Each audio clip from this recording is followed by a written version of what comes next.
You have the agenda Right there. Okay, so I have turned on the recorder. The time is now 9:34 a.m. I'm going to call the meeting of the Venetian Community Development District to order. Today is Monday, November 10th, 2025. The first item on the agenda is the call to order / roll call. Those supervisors that are present are Jill Pizarro, Cheryl Tarana, Cindy Sneezig, and Ken Smaha. I do believe we have Supervisor Rich Goodman with us via phone. Yes, Supervisors, at this time, we would need a motion to allow Rich to participate and vote via phone. I'll make the motion. Motion by Jill, second by Ken. All those in favor, please state aye. Aye. Thank you. On behalf of District Management is myself, Belinda Blandon. Field Manager Keith Livermore is present, and I'm sorry, on behalf of Hampton Golf, who do we have? My name is Greg Barker. Today is my official start date. Was able to get here a few days early and started on Thursday. Welcome. Thank you. We also have. This is Belinda. Did you two meet? No, Okay, this is our fabulous district manager, Belinda Bland. Thank you. Hi, Belinda. nice to meet you. Nice to meet you. I She feel like keeps us on the straight and narrow. I know you because I've been watching your videos on YouTube. She runs a good meeting. Thank you so much. We do have Greg Barker, General Manager of the River Club, and audience members as well. The next item on the agenda is the Pledge of Allegiance. Ladies and gentlemen, we ask that you please stand for the pledge. I pledge allegiance to the flag of the United States of America and to the republic for which it stands, one nation, under God, indivisible, with liberty and justice for all. Thank you. The next item on the agenda is the public comment portion of the agenda. Ladies and gentlemen, as a reminder, we will limit public comments to 3 minutes per person. Our first speaker is Steve, I'm sorry if I mispronounced your last name, Vicidi. Yeah, that's fine. Steve, before you start, Keith, I'm getting a text that says it's on mute on the video. Oh.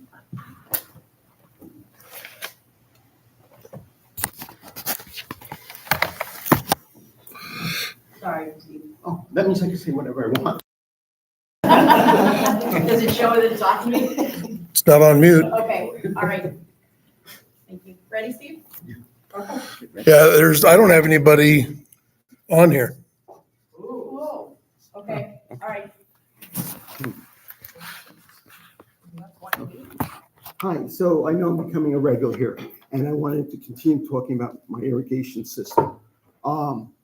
As of right now, we replaced every sprinkler head, and put the rotated nozzles on every one of them because they require less pressure. And the good news is they all pop up, which is great. The only thing is they're supposed to be able to shoot the water about 10 feet, and they only do about 3 feet, which means that I can't cover my whole yard with them. It covers the front yard, most of the side, and I feel my neighbors will probably cover that, so I'm not too worried. And it doesn't cover the back, but it runs downhill, I'm not too worried. So if it was just me, I probably would take a wait and see attitude. The thing is, my house 106 and the house that burned down last year, 104 are connected. The water comes from the main to both the houses, and there's a cross connect. You need the pressure from both houses to run one system. I heard it mentioned last time that the pressure on ours was 35 PSI, which is great, but that was a static pressure. And excuse me if you already know this, but if you have two pipes connected to the main, and one's 90% clogged and one's clear, and you put a pressure gauge and take a static pressure, it'll be exactly the same. You would not see a difference until the water starts flowing.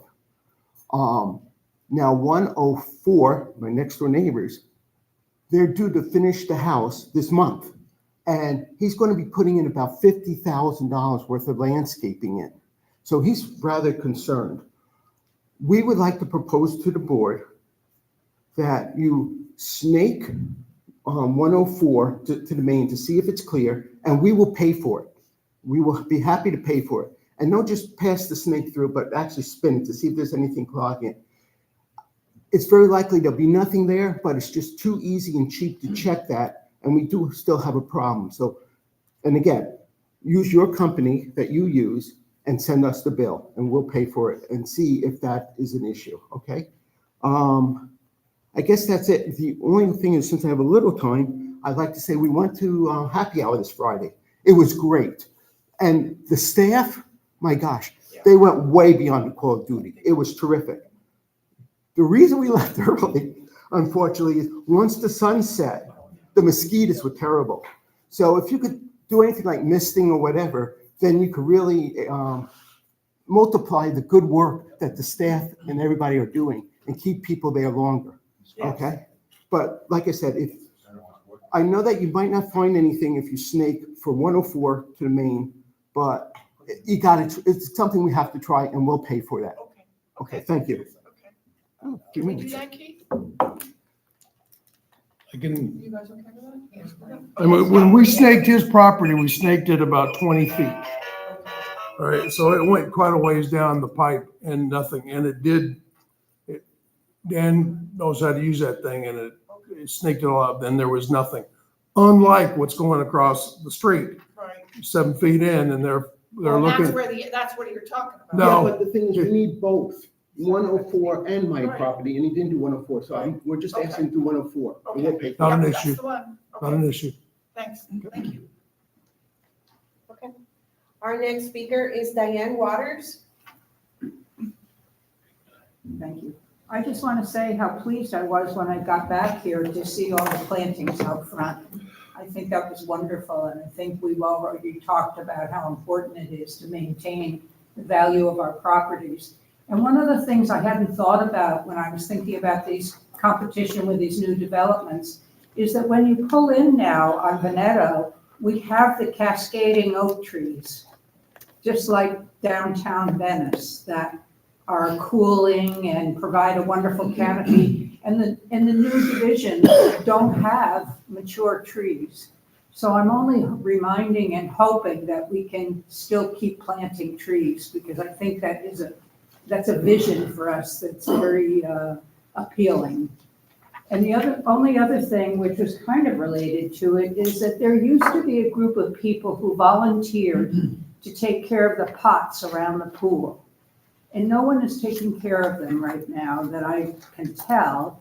And the only thing I was thinking of was that maybe we could see if there was somebody who wanted to start a garden club, a volunteer garden club, to take care of those pots. And also, the pots outside the front door aren't very appealing either. I know that's kind of like down the bottom of the list, but maybe something we should at least be looking at and evaluating. Thank you. Thanks for the Oh suggestion. my God, that's my To phone. landscape committee next Monday. Okay, Sorry about it's that. your gardening friends calling. Spam. Thanks. Thank you. Our next speaker is Doug Orange. He got delayed, he's not here yet. Our next speaker is Barbara Silkworth. Thank you. I want to welcome Greg. Thank you. This is a lovely place to live, and hopefully for you, it will be a lovely place to work. I want to thank Ken for coming to our last POA meeting. It was probably the longest meeting we've ever had, and you were very patient to sit through a 4-hour meeting. But you should be used to that because of your longer meetings. I just want to announce that the POA budget meeting is this Wednesday morning at 9:30. The budget has been sent out to the community. Hopefully you've had a chance to look at it. Also, we have only had one person sign up to run for the board this season. Tony DeMayo signed up again. There are 2 other vacancies, but we had no applications.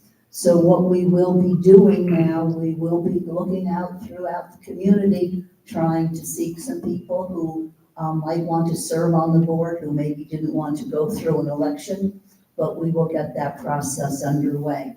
We are also looking for volunteers with marketing experience, design experience, to help redo the resident package. I think we all have discussed the problems with residents moving in and not knowing what group takes care of what in our community. So we want to redo the resident package, but we need some help. So if anybody knows of anybody with that skill set, please pass it along. Well, I guess that's all for this morning. Thank you. Thanks, Barb.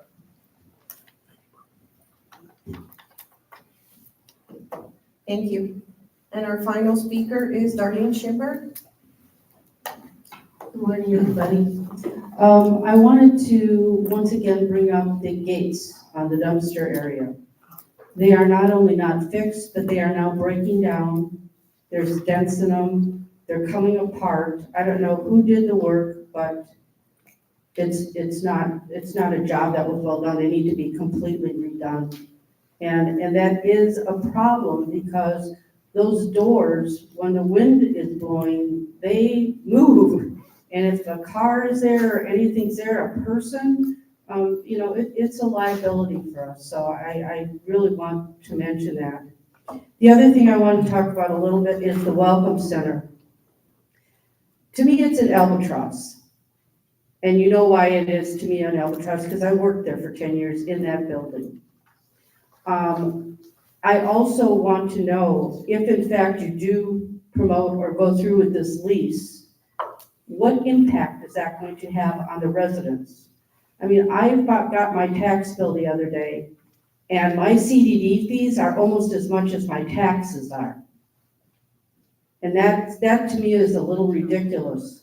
Well, you've lived here a long time. I'm sorry? I think I shouldn't comment, sorry. Just No, it's okay. Yeah. Jill, I would appreciate the comments, so, but when I look at that, and I look at how much I'm spending over $4,000 in CDD fees, and I know that includes a lot of things other than just the CDD, but I'm just saying, when I look at that and compare it to my tax amount, and we're gonna raise our fees again, I'm assuming this year, for the residents, I think we have to take a look at where we're spending our money and the impact it's having on the entire residents. And I also think that if you are going to do anything with that Welcome Center, hopefully you will have an entire community meeting to discuss it first. That it's not just something that the board will decide on its own. Thank you so much. Can I just make one comment, please? Greg, this is Rich. After the meeting, can you please give me a call? We've been working with several, with Dustin and Bill and John, trying to coordinate with the painter to come back, finish the painting repairs of the building and the gate. And I guess with all the changes, I don't know what's happened. We've had walkthroughs with the painter, but the coordination was supposed to be done with the GM. So if you give me a call afterwards, I'll run it through with you what's going on. So we can get all this work done. We still owe him money and he owes us work. So let's if we can plan on that, I'd appreciate that. Will do, Rich. Yeah. Okay. And Jill, just give my son, I don't know if he has my number, so if you could just give it to him. Yeah, sure. Just Yeah. make sure he has it. No problem. Thank Yeah, you. thanks. Okay, there being no further speakers signed in, we're going to close out public comment and move forward with our agenda. The next item on the agenda are the committee reports. Do we have anyone here on behalf of facilities? I think Tim sent an Yeah. email, Send us an update. so we're good. So we can move into racket sports? Yes. I'm here.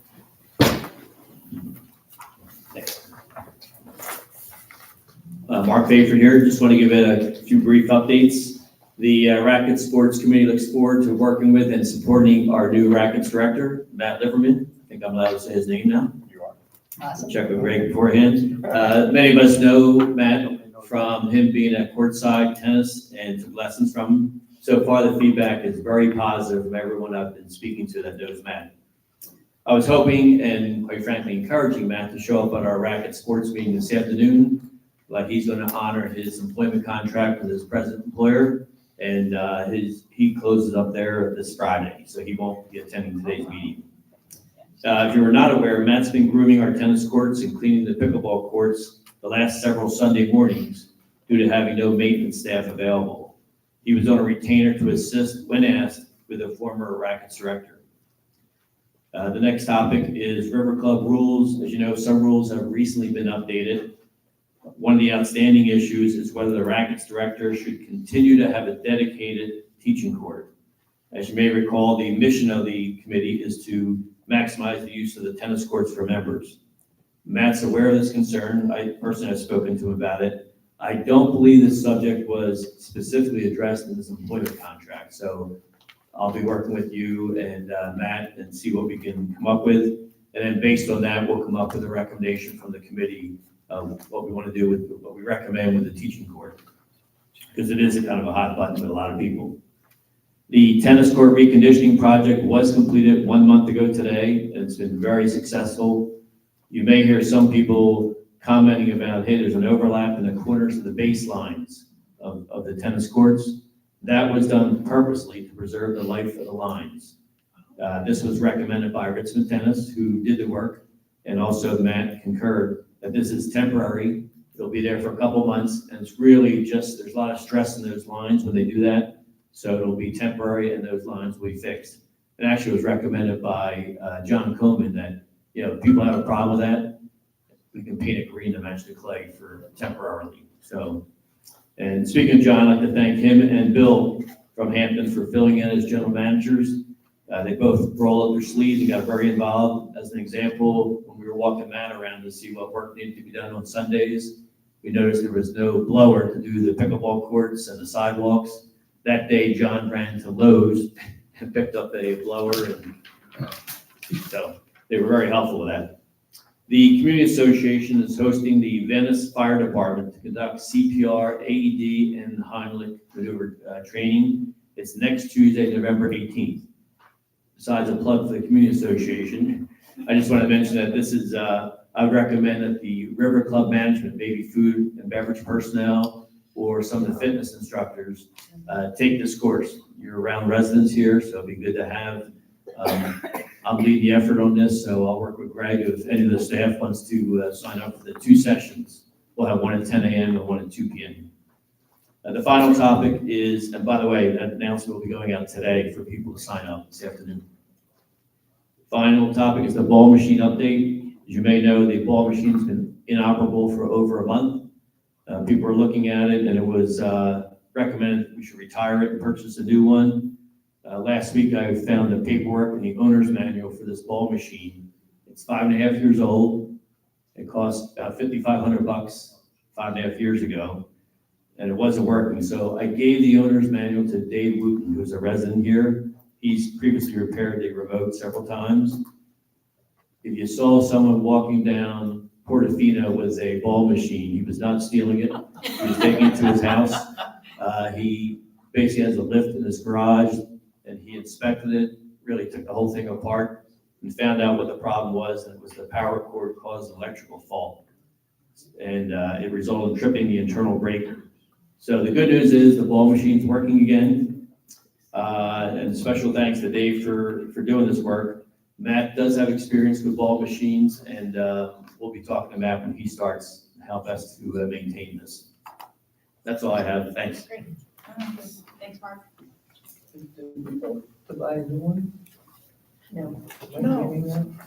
No, but and maybe Mark can chime You in. don't need one. Well, no, I think because John Coleman's actually quite a good tennis player, and his feeling was if we need to buy one, it doesn't have to be a $5,500 machine, Oh, right? Yes. I shouldn't be talking, you're the reverse. Yeah, I that's was what- saying No, that. that's okay. I'm a little slow on the uptake piece. But yeah, that is correct. The decision was that we don't have to make an investment in a $5,500 ball machine. At one point, there was conversation about possibly buying 2, but we didn't want to consume 2 courts, that whole situation. So yeah, once this one is, no longer functional, we'll look at getting the new one. And It sounds like maybe we don't need it. we don't need a new one right now. It sounds to me like Mr. Wooten's done a fabulous job, so. Okay. Can I just ask Mark one quick question, Mark? So then you don't need us to do anything right now with the rules on the teaching court. We're going to leave it as is. You're okay with that? That's correct. Okay. Okay, great. Thank you. Landscaping? You like me at the lift? Hi, everyone. My name is Lynn Matson. So Keith and Livermore and Wyatt and Sherritt will schedule a walkthrough in the coming week to assess the dead trees and shrub on the Laurel Road project. Sorry, I can't hear you back here. Sorry. It's on, yeah. Just has to talk. You just have to speak into it. Okay, thank you. Can you hear me now? Okay, so Juniper has taken over all the landscaping work, and Bobby Baracco had volunteered to water all the pots at the River Club and pool until Hampton starts the process. And I believe they have started. Is that? I don't know the answer to that question. Okay. Keith Livermore and Bill Gipp will address the follow wall cleanup. Also, Bill Gipp will address the brush hogging of the area underneath the power lines and also address the John Toberg report once it becomes available. And irrigation needs to be considered and installed before phase 2 of the Venetian landscaping project can begin. Ken made a request to incorporate lighting for the entry monuments in the phase 2 project. And the next landscape meeting is to be on the 17th at 9 a.m. That's it. Thank you. Thank you. There's you. I appreciate you. Just go away doing that. more I can't often. see it either. Okay, don't say that. All right, so we're gonna move into staff reports. John is not here.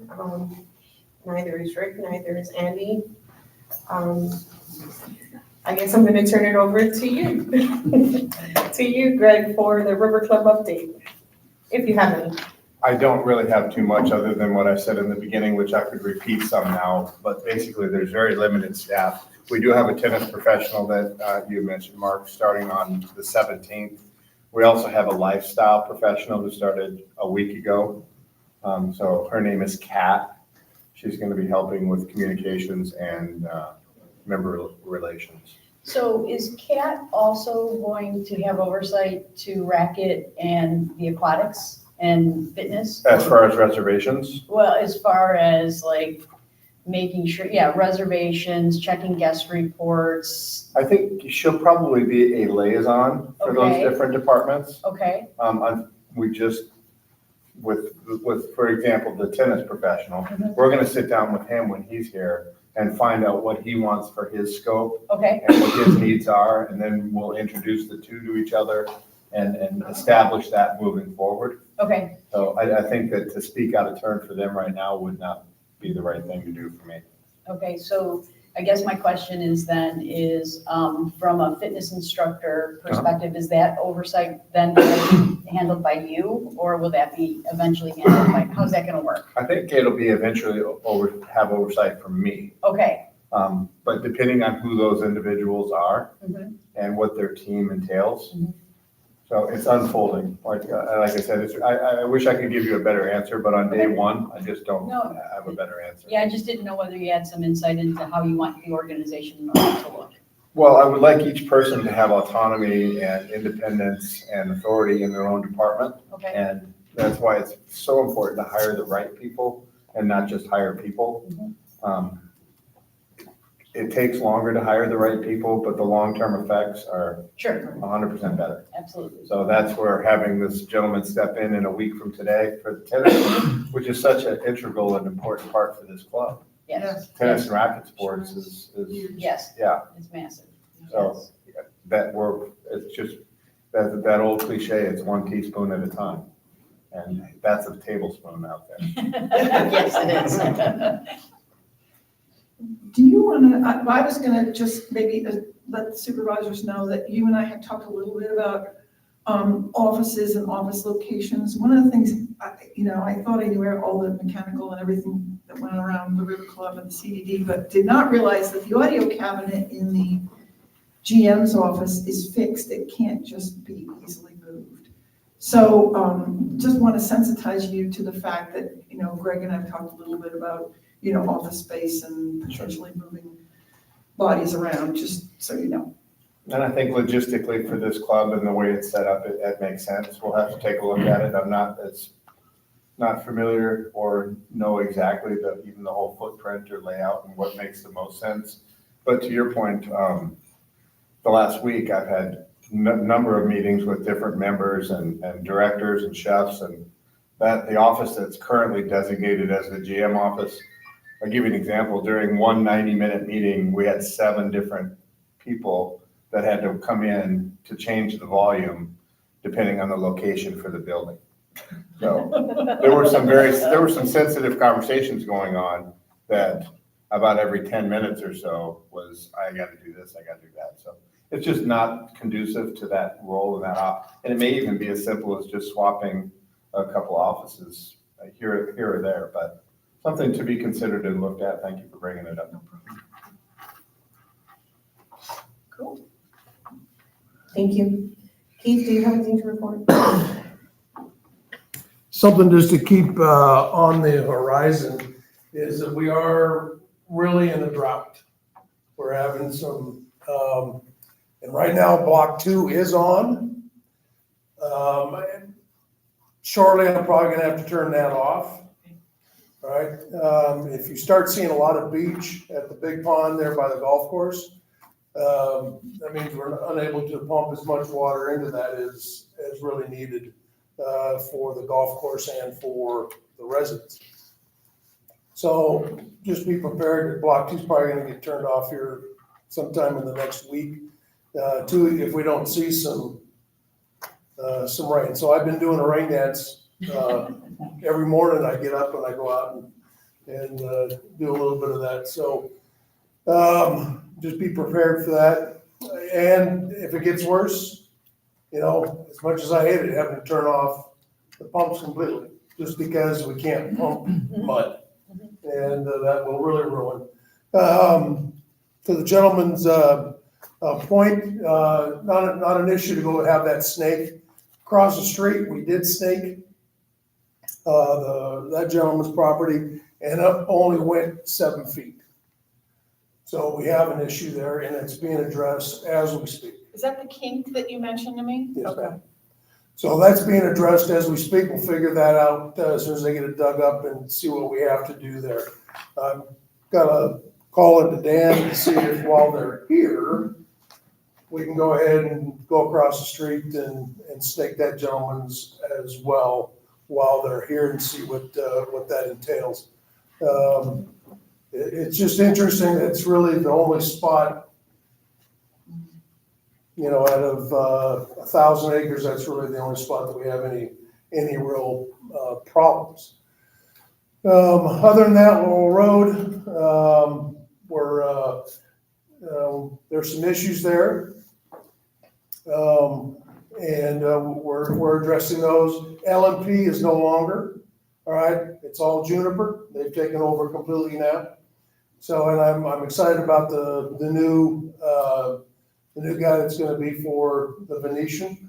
Seems to be a hardworking young man, and he's anxious to keep things, get things up and going better.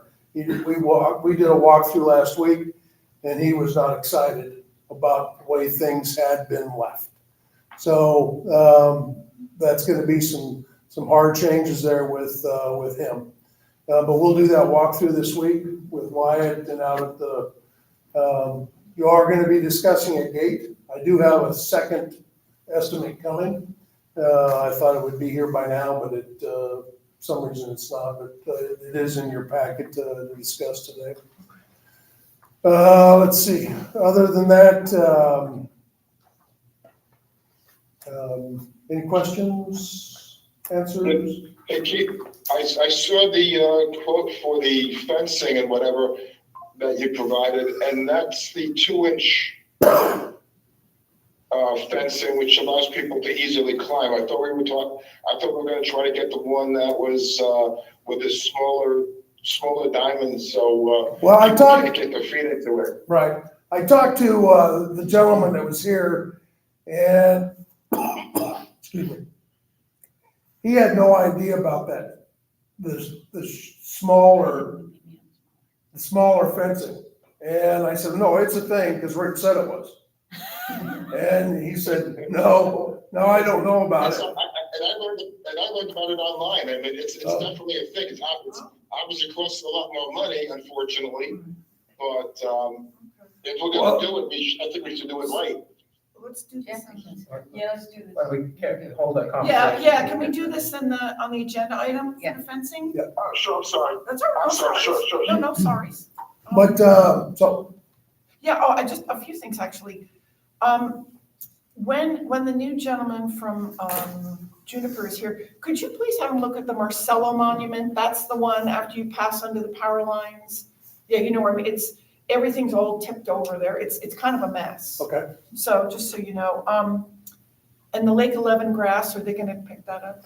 Maybe He called, well, when I talked to you on Okay. Friday, he was called and left a message, so Okay. yes, I will definitely put, Okay, great. Okay, so we'll follow up on that. You mentioned to me last week about the irrigation pumps. Is that something the supervisors need to know about? Is there anything? right now, last week we had our pumps, failed 3 times due to the filters, okay? We pull the filters every 2 months and clean them. This was the first time that I've seen the filters, there was hardly anything on them. They look great. That afternoon, or that evening, we had a failure for some reason. Second, so we got a hold of our people that take care of that, and we bypassed the filtering system and the alarm system to shut it down. They are here now, fixing that issue so we don't have that. See what the problem was. It was above our grade to be able to fix what the problem was, other than us just taking it out and cleaning them. So, but they're here today to fix that issue. So we shouldn't, you know. So is Wet Check running then? What check is running? Okay, cool. So I just had 2 other quick things. I think it's that time of year when we have to send out the email about golf carts and 5-year-olds driving them like Tim Carr and I saw yesterday. Well, I can redo the one that you. Yeah, that'd be great. Okay. That'd be great, yeah. It's Okay. that time of year. We have to do it more than once. And then final thing, I saw a sign saying that the access control office is gonna be closed from. If she put that out there, I'll be here. Oh, okay, all right, perfect, okay, yeah. I just wanted to That's be just sure. her, that's that office. Oh, the She's physical leaving. space. Well, yeah, She's she's got on it. vacation.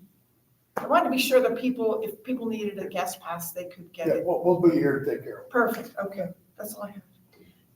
And I have one thing, didn't you discuss putting a stop sign on the front gate or by the front gate or somewhere by the gate? Because we have the speed bump with no sign. That's, and also we have no sign that says stop for the gate. Shouldn't we do that? Shouldn't there be something someplace? Well, if y'all remember, I did have stop signs on the gate arms. Tried to locate those and I have no idea where they're at. So my sign company, I have got in touch with them to make me some more. And that has not happened yet. So my sign guy is, I'm probably gonna have to find a different sign guy because it's getting harder and harder to get him to make signs. So, but yeah, we can get stop signs and put on those gate arms. That's not a. Like we used to have. Or also, I mean, you've got the post right by where the speed bump is. I guess it's for the camera. Can't we just put a stop sign on that so people will stop at the bump and they'll see the gate? Or do you want to put a door on the gate on? I mean, we should just have something someplace. You're gonna put stop signs on, right? Yeah. You're gonna put them on the gates, Rich. On the gate arms themselves. We seemed to, when that happened, we had none. And then when I took them off and put welcome home, the next day. Bam.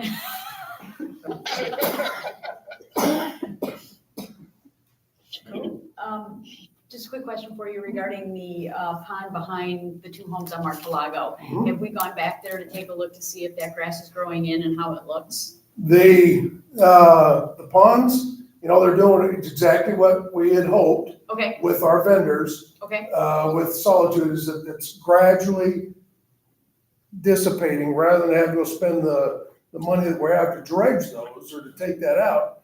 We can still do we can still do that, the price probably won't be as much, but it has gone way back.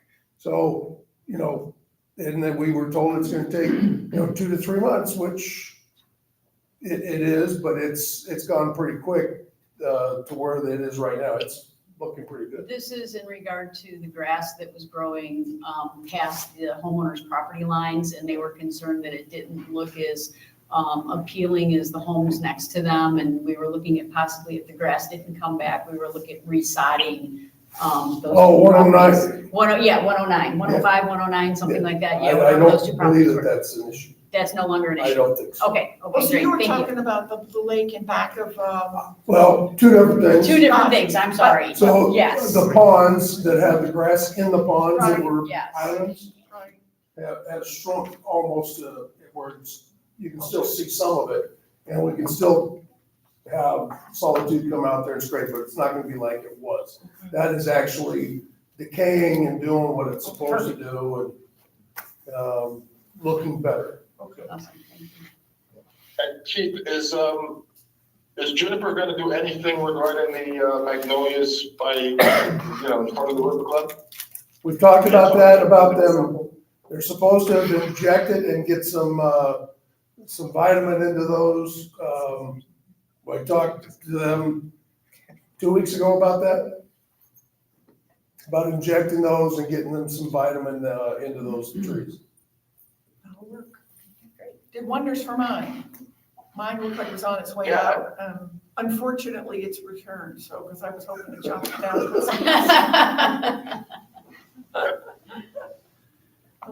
Yeah, okay. Any other questions for Keith? No? Thank you. Keith. Thank you. Thank you. So District Engineer Rick Schapper has joined us. Good morning, Rick. Good morning, Rick.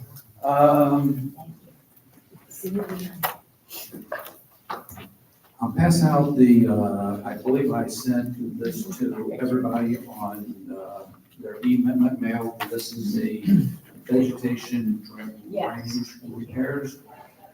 Reached out to several vendors. I only got one bid. Typically, I was always getting bids from A&J and from Cross Creek, and I don't think. And the one bid that I got was from A&J for $3,700, and that's to remove vegetation from the structures in pond 45 and 52. And then also in pond 3, the structure where the grate sits, the columns were spalled off, and so I figured we need to fix that also. So those prices seem very fair, but I just wanted to give you that because I just got them last week. Okay. Yeah, it's within my limits, so we'll just get her done. Awesome. Okay. And that's really all that I have. So, let me get this out. Hold on. Otherwise, Darlene's gonna look and say, pick up the microphone. As you all know, I spend a lot of time on foot, and I have a suggestion, I have a couple suggestions, if I may, on the sidewalks. Because I heard that we had another spill, actually 2 spills. I think we need to pay particular attention wherever there's an oak tree, especially where the golf club property is at the corner of Passaro and Veneto. There are a number there that are, badly lifted, and I think probably can't be ground. And so I'm wondering, is it worth taking a different approach where there's a lift near an oak tree rather than grinding them down and knowing we're gonna go back? That we actually take the sidewalk out, take the roots out, and re-pour. In other words, don't Band-Aid it twice, just fix it. Yeah, the last time we had done that, I had more removals than I typically do, because once you grind it too many times, then it's bad. So that we did replace quite a bit last time, and that's definitely the plan going forward. At the last meeting, I believe the board suggested that Keith and Dan review sidewalks. But yeah, just walking in here, this little piece right there, I'm gonna go back to my car. I got some paint, I'm gonna paint that up still. But yeah, I mean, so if you want me to go out, I'm more than happy to. He's stepped out, but I think he and Dan have been going through, I don't know where they stand. Yeah, they called me last Thursday and said they were going to be going out on Fridays. And then we talked specifically about the tree roots, and if it's been grinded more than twice, then it's probably time to cut out and replace. So he was gonna send me, if he had any questions, concerns, he was just gonna snap off the picture and just send it to me. Because I guess what I'm suggesting is that, oh, sorry, Rich, let me just get this out and I'll stop talking. That it may not be worth grinding it twice where there's an oak tree, because we know the problem will recur. Therefore, I personally, my opinion is somebody who's on the streets a lot, or the sidewalks a lot, as are you, that maybe we need to just, where it's near an oak tree, just accept the fact and get the roots out of there and be done with it, because we just don't want people falling. And I think there's also an issue outside of 157 Portofino, where there's some kind of a lift near a water, there's some kind of water thing, a cover thing. Yeah, my next door neighbor actually went down. 157 Portofino, yeah. I have a list for, to go check on some areas that we marked. Could you look at 157 Portofino, because there's some kind of a water, whatever it is. This, yeah, we're taking one whole street. This is all Cipriani and all the side streets off of it, and we marked, went down through there, marked, and I hadn't got these to work yet, so. Okay. Just maybe with the oak trees, we may need another more drastic approach. I agree with that. I think we'll end up saving money just by cutting the roots and re-pouring right away. Yeah. Because some of them are, like, not so much on Benito, but on Pissarro now. Right. They're exceptionally bad. Right. Yeah. And I think not just saving money, but, saving spills, people taking spills. Right. Yeah, because I'm a tripper even after it's shaved down. Me too. Okay, I'll follow up with Keith with these, and again, I'll this spot right here, because that's it, the place that everybody comes to do. So I'll get that one on there also. And Rich, you had a question? No, actually, guys, Keith kind of covered it. I had spoken to Chico. Chico said Keith wasn't overly comfortable with making the final decision. But if Keith is going out, just identify some, and then you, Rick, can decide what the ADA requirements are and make the decisions. That would be great. I agree with getting the root ones resolved, because it's just never going to finalize. It's just never going to resolve itself. So we might as well just nip it in the bud where we can. Okay, sounds good. Thank you. Thanks, Rick. Andy, do you have anything to report? Few items. Good morning, everybody. Morning. First thing is, I want to introduce Carla Armstrong. She's a new attorney with our office. We're excited to have her, and you might see her once or twice. Welcome. Lucky you. They're a good group. So, yes, I do have a few items to update the board on. The first is, and Jill knows this, we had a team's meeting with the insurance folks with regards to the scissor lift, and it needs to stay where it is, definitely for the next short while. I'll show you, Greg, where that is. No, it's in the storage closet. Okay. So there's still some investigation and legal wranglings going on with that. So that, just to keep the board up to date. The other item is that, Rich and I had a Teams meeting with your special counsel, Darren Quam, last week to talk about, Vesta and the records in particular.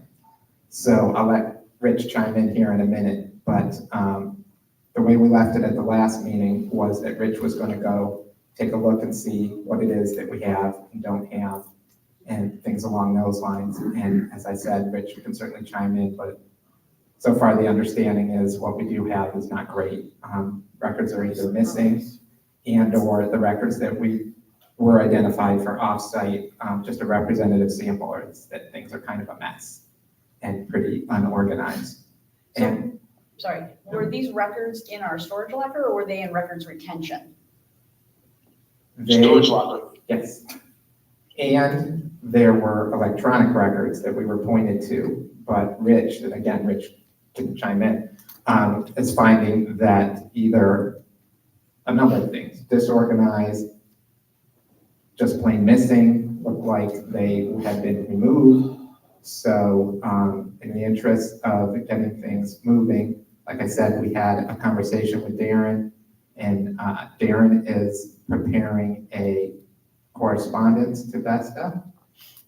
I know we've written a lot of letters, and we talked about that too, but we need to lay the groundwork if, and certainly it'll be the board's decision at some point, but if you are going to do anything, we need to lay the groundwork, for instance, to say, I'm not advocating this, but if we filed a lawsuit tomorrow and said, hey, XYZ records are missing, and then they're like, no, they're not, here they are, you know. Right. First, we need to make sure that they truly don't exist, and things along those lines. So, so that's the point that we're at right now.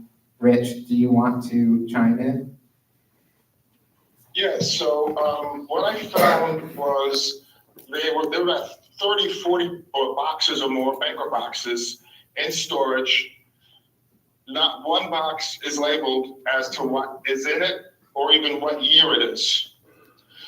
I then found boxes that have miscellaneous stuff. I opened up 2 or 3 boxes. One box has like a couple of visa statements. Then it has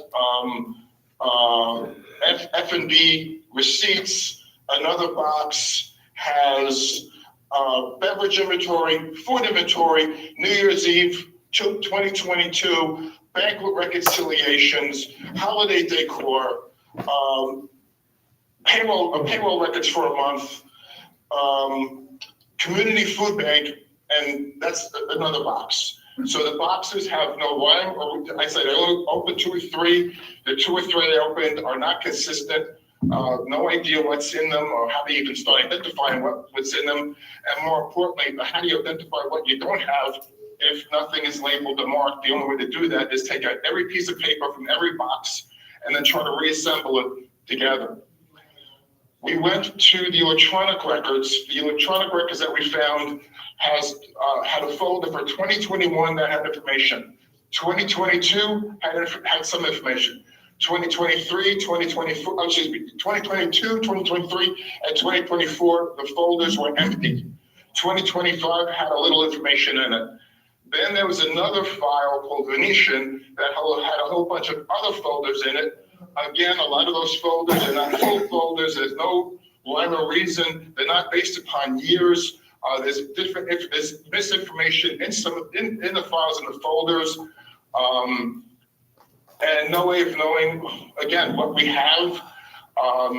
So I'm trying to dig through everything, but like I said, you have to open up every folder, and every folder has a subfolder, then open up those subfolders, and you just can't, there's just no organization. I found that they had a lot of information on folders that were marked 2024, but when you open it up, they had changes to those folders on September 19th, 2025. I don't know why you would go back on September 19th, 2025 to go back and adjust information in folders from 2024. Did they never put the information in there in 2024 and they finally did it when they were leaving? I don't know. Did they change something in 2020? I don't know. The computer that the manager was using, everything was wiped from the computer, that was on the server was wiped. And the recycle bin was emptied. Doesn't mean it's gone. No. So we don't know what was going, we don't, so we're in a situation, I don't know what we have, where to find it, what to do with it. I've been asked to gather some information for Darren, which I'm working on. I still have to get to the club because I need to do some screenshots of the computer there to show what things look like and what these folders look like. But there appears to be a lot of lacking information. I did find a few folders that seem to exist. And the issue with the expenses, I found go back as far as 2022 December, when there's over $7,000 of charges being done. Again, a lot of supermarkets, this time up in Valrico, where coincidentally Julie happened to live at the time on Sunday night, including beef tenderloins, Rocco lamb, Progresso soup cans, a box of strawberries, box of eggs, but thousands and thousands of dollars of this just continually adding up. So the issue that we thought might have been short-lived goes back to at least 2022. And actually I found a folder that has some 2021 in it. So it goes back even further than that. Also, there's information there that shows that she was buying alcoholic gifts. Hey, Rich, Problem with I that think we is, should, Rich, hang on, Andy. let me just jump in here. I mean, there's a lot of different details that we don't necessarily have to go over Yeah. during the meeting. got it, okay, all right. But suffice it Okay, to say understood. that Rich has uncovered some information which is concerning. And so, in our team's meeting, Darren asked him to put together a representative sample of some of the things that we discussed, which Rich, as he said, is working on. And as I said, Darren is composing that correspondence to Chris Hodge, who is Vestas counsel, in order to just see where we stand.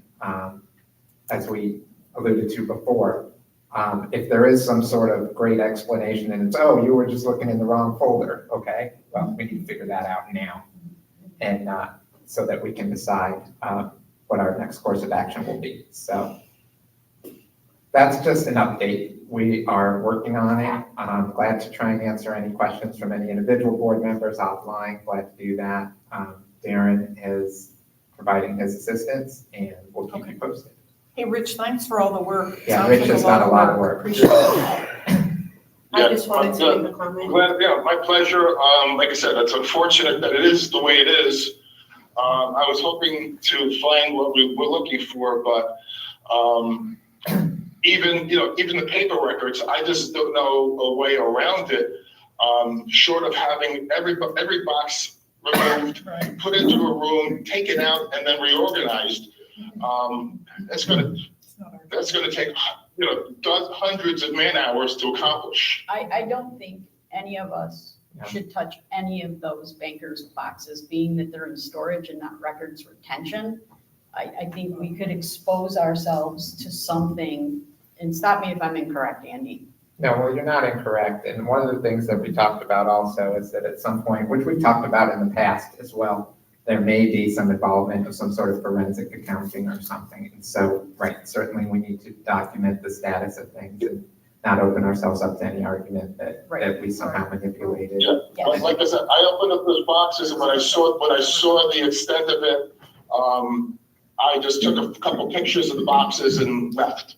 I wasn't about to start doing anything more than that because it just didn't make any sense. So like I said, we're trying to wrap our arms around what we have here and make sure that we have our ducks in a row about potentially moving forward if that's ultimately a decision. Okay. And that's the point that we're at. Thank you. Did you want to say something about this, Belinda? I'm sorry. I did. I just, we're going to be starting the audit process very soon, and I have to express my concerns about this whole situation because The auditor typically sends lists of documents that are needed, copies. At this point, I don't even know who Vanessa would reach out to request this information. And I'm pretty sure that once the auditor gets started, this is going to end up with another late audit, which we cannot have. Last year, we did have issues with obtaining copies of invoices. It really was very difficult. But I think the board is gonna have to make a decision as to who is going to really go through these documents and have everything in line by the time the audit begins, because if not, you're gonna have another late audit. Well, a lot of 2025 invoices, Belinda, actually are on Jonas. These miscellaneous receipts and expenses, those are not, but the real invoices do exist. And 2025 seems relatively complete with the exception of these expenses, or at least Vesta's pass-through invoice. All the individual charges show up there. We don't have copies of the receipts, but the charges show up there. But all the other invoices, like for mechanical and for insurance and other things, those invoices do seem to be posted. The obvious ones, Rich, are posted. Yes. Yes. Yes. Proof or whatever. Yes. Mhm. Correct. Yes. Yeah. And like I said, Publix for $187. It shows as a line item on our GL for Publix for $187, but there's no backup to that. And the auditor's not gonna ask. They might- Oh, they may, okay. I have a I'm question just for telling you you. I'm just telling you where we're at. A question for Andy then, is that, so surely Vesta's council understands, they have an obligation to help us if there are questions with the 2025 audit, which there will be. So is that something that we can incorporate in do we need to clarify with him their obligation to assist? And then I was gonna ask Belinda, so the timing of the audit is gonna be, it has to be completed by June of next year, correct? Okay, and we typically start the process like now? 60 days Okay. after the end of the December fiscal 1. year, because Okay. this way you have enough time to amend your budget. So typically, everything isn't started until after the 60-day timeline. So, yes, we're getting into that season. And also for this fiscal year, well, actually for this, I shouldn't say that because I don't know what happened in October, November, December. But we do have some receipts for these miscellaneous purchases for this year. And then once we notify them, all those expenses stopped. True. So. Right.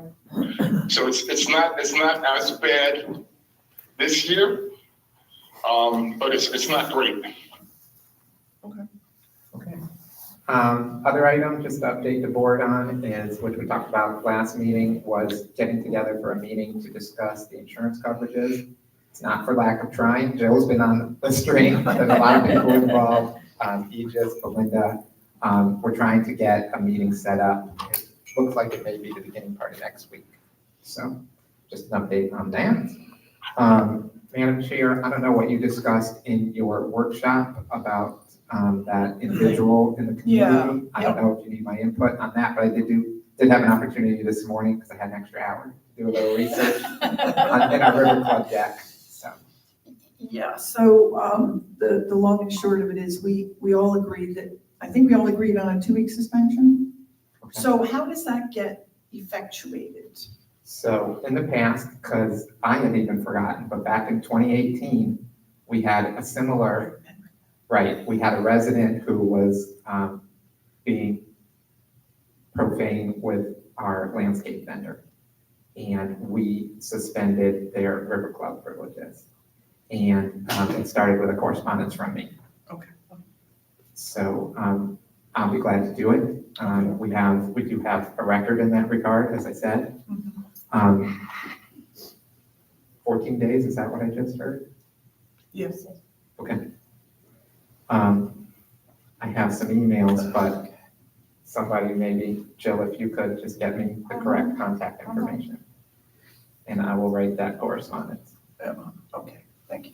And my only comment would be, if we can get that out quickly, because in case they do decide to come for Thanksgiving, I don't know if we want to prevent them from coming to the club on Thanksgiving. But we should. You do or you don't? I prefer not, I would prefer to allow him to come. That's my gut reaction, that's my feel.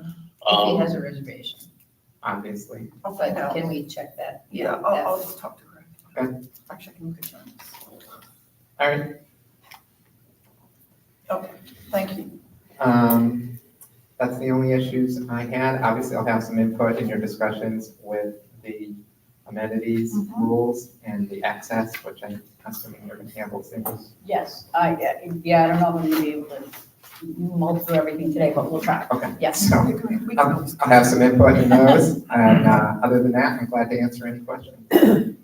Is that suspension anything we have to take action on? You should. I think I'm glad you brought that up. Just to cover ourselves? Yes, Okay, so. since you did only discuss it in your workshop. I don't want to iterate, I wanted to be careful what I iterate. All you have to say, if you would like, Could you suggest? would you have to say the name, I believe. Does that concern? I think we always have. I think that's fair. Hard not to. Okay. So it'd be a motion to suspend Yeah, I'm gonna have to make a motion to suspend Jim Summers for for 14 days 14 from, effect, can we make it effective today? Or tomorrow, or what's the effective? should be effective from receipt or the correspondence. Okay, And we'll receipt try of to get it out as correspondence. quickly as Okay. possible. Yeah. So it'd be a motion to suspend the individual Yeah. just named for 14 days for River Club privileges. Okay. 14 days from receipt of the demand. Okay, so that's my motion. Is there a second? I'll second. Any further discussion? All those in favor, please state aye. Aye. Thank you. Okay, thanks, Ken. Yes, thank you. Any questions for Andy? No? Supervisors, just as a reminder, our next meeting is scheduled for December 8th, 2025 at 9:30 a.m. I did send the second notice to Juniper. It was sent out last week. Once I receive a response, I will notify the board. Other than that, I don't have anything. Are there any questions for me? Sorry, go ahead, Ken. No, I wanted to bring up, Belinda, the fact that I don't think we have to vote on anything, but if there's and I don't think there's a budget change impact, but it sounds like our financial statements will be reissued and are going to be changing again. I copied you on my communications with Vanessa. She's gone through all of the bookings for capital reserve. The background here is I was trying to reconcile all of the 2025 fiscal year capital and reserve spending to tie out to the reserve study or adjust the reserve study and update it. In doing so, I found numerous duplications of entries where the same invoice was shown twice in a number of situations. It turns out, and just so you know, there's no duplicate payments, she went back and she has 100% verified for me that there's been no duplicate payments. It's just entries were redundant, and it's overstating some of the reserve that she has gone through and adjusted. She sent me a file late last night with the new reconciliation. I've not had a chance to go through it. I told her I would do that this afternoon. But it's going to mean the capital and reserve funds balances are going to change. Downward. Downward. Well, they should, No, up. yeah, Downward. But again, I haven't, We don't need as it should be much. downward. Yeah, And in some cases, the things that were reserved should be capital, vice versa. Also, it left the capital reserve, River Club Capital Fund in a $32,000 negative situation. But I think, and I haven't had a chance to go through it yet, I think that's because she did not do the loan agreement between the reserve, River Club Reserve and the capital for, I think, what will prove to be the pizza oven. But I need to verify that. So there's been a lot of back and forth, I mean, with the transfers with reserves in particular towards the end of the fiscal year when Vesta was leaving. Yeah.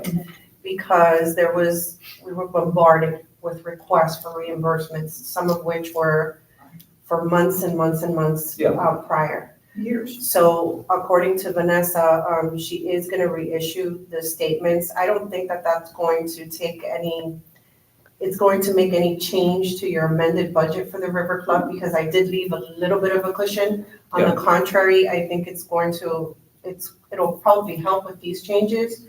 But she says that she's gonna be putting everything together today. She's gonna send it to me for review before she issues it, and then she'll release the revised statements. And there's potentially $9,000 in expense that's been charged to the reserve that I think needs to be expensed in the River Club fund. Yes, and But I think it's pretty well covered within it show up on the non-recurring. yes, expense and then line the item. amenities marketing line item was one that I think you were reviewing as well. Because I think that number eventually, once that's corrected as well, that'll show as a positive. Because it shows in the River Club financial, it's a fairly high expense. So I'm not sure whether or not some of that's being transferred out to the capital or whether it's being moved. Yeah, that was. That was for Jonas. There's two expenses in reserve items that should be expensed due to the River Club fund. There was maybe some reclassification within amenities, marketing, and licensing fees within the River Club. That's just a switch of accounts. Yeah. So I don't think that whatever changes she's making are gonna alter what we put together, just to amend the budgets. Yeah, I just want to make sure that, the only other thing that, although we already approved it, so if there's a switch of that $50,000 between the reserve and capital, we already approved it anyway, so she can just make it. We'll get that resolved today. So we'll be able to pass the resolution today. Correct. Yeah, because the meeting on the 24th of November is still on the CDD calendar. yes. We'll have to take that out, but we only have this meeting scheduled. Got it, okay. Plus, I'm not sure what resolution's in your actual computer, but the one that was in the agenda package, I went back and revised to make it a little bit more general so that we can, so that any of the funds would be included, because, we have River Club fund, River Club budget, we don't just have a general fund here. So. Yeah, I mean, the way that we made the changes on the budget, rather than just adding one line item or just putting all of the funds into just the one line item, to avoid confusion, especially when it comes to the audit, I applied funds towards those that were the higher negatives.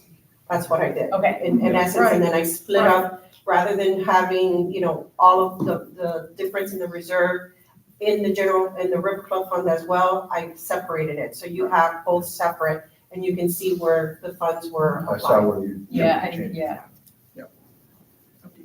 All right. Any other questions for me? Just a couple. How are we doing with have you gotten replies or applications for advisory committee vacancies? 9. Oh, 9. I've only received 9, but I think that's a low number. 9's a big number. Do you think, should we do a reminder? It's about there. I think so. I mean, Okay. it doesn't hurt to send out a Okay. second notice, Okay. especially Can we since do that, people are Keith? coming in now. Okay. After we said the golf club, the golf cart, no 5-year-olds driving the golf carts. If Sure. we do a reminder on the advisory committees. Yeah, and then liaisons to remind your meeting members that they do have to reapply if they Yep. want to stay. Yep. And just two other quick things, and I'm going to apologize to Cheryl because I know you sent an email. Was that, was what you sent an update that we're due to send to the state on our report card? Is that what that was? That was the accomplishments for the strategic plan. Right. Yes, that, okay. and And we're actually, going to use that. Okay. yeah, we're gonna use that. And then my other question I was gonna bring up in supervisor comments is how do you want that distributed to the residents? Oh. Because we had talked about sending out an email or just publishing it on the CDD website, or, so we can talk about that later, but. You can, we are required to post it on the CDD Right. website by December, but what you want to do in addition, that's up to you. Okay. And then Belinda, in our workshop, we were talking about having a workshop type session with Greg, and I think I don't think we want to wait till January. I think we were going to do, we have one meeting in December or two. I thought we still had the 22nd of December. Let me double check.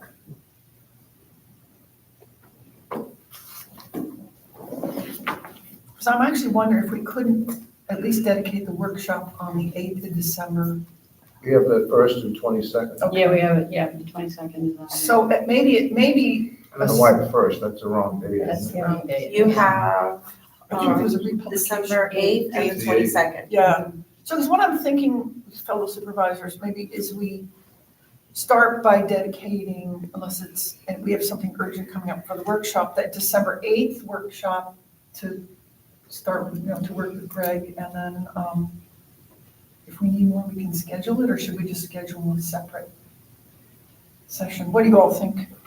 We could make the workshop longer, sorry, Andy, I know you're about to say something. Could make the workshop longer and still have a regular meeting, but make it shorter. Yeah. I mean, that way, kind of. Well, you can always continue the workshop too without having to notice it. That's the So plan. in other words, then we can Yeah. find another date, right? I knew that. Or we can continue that, how about just continue it after the meeting if we still have things to discuss? We could do that.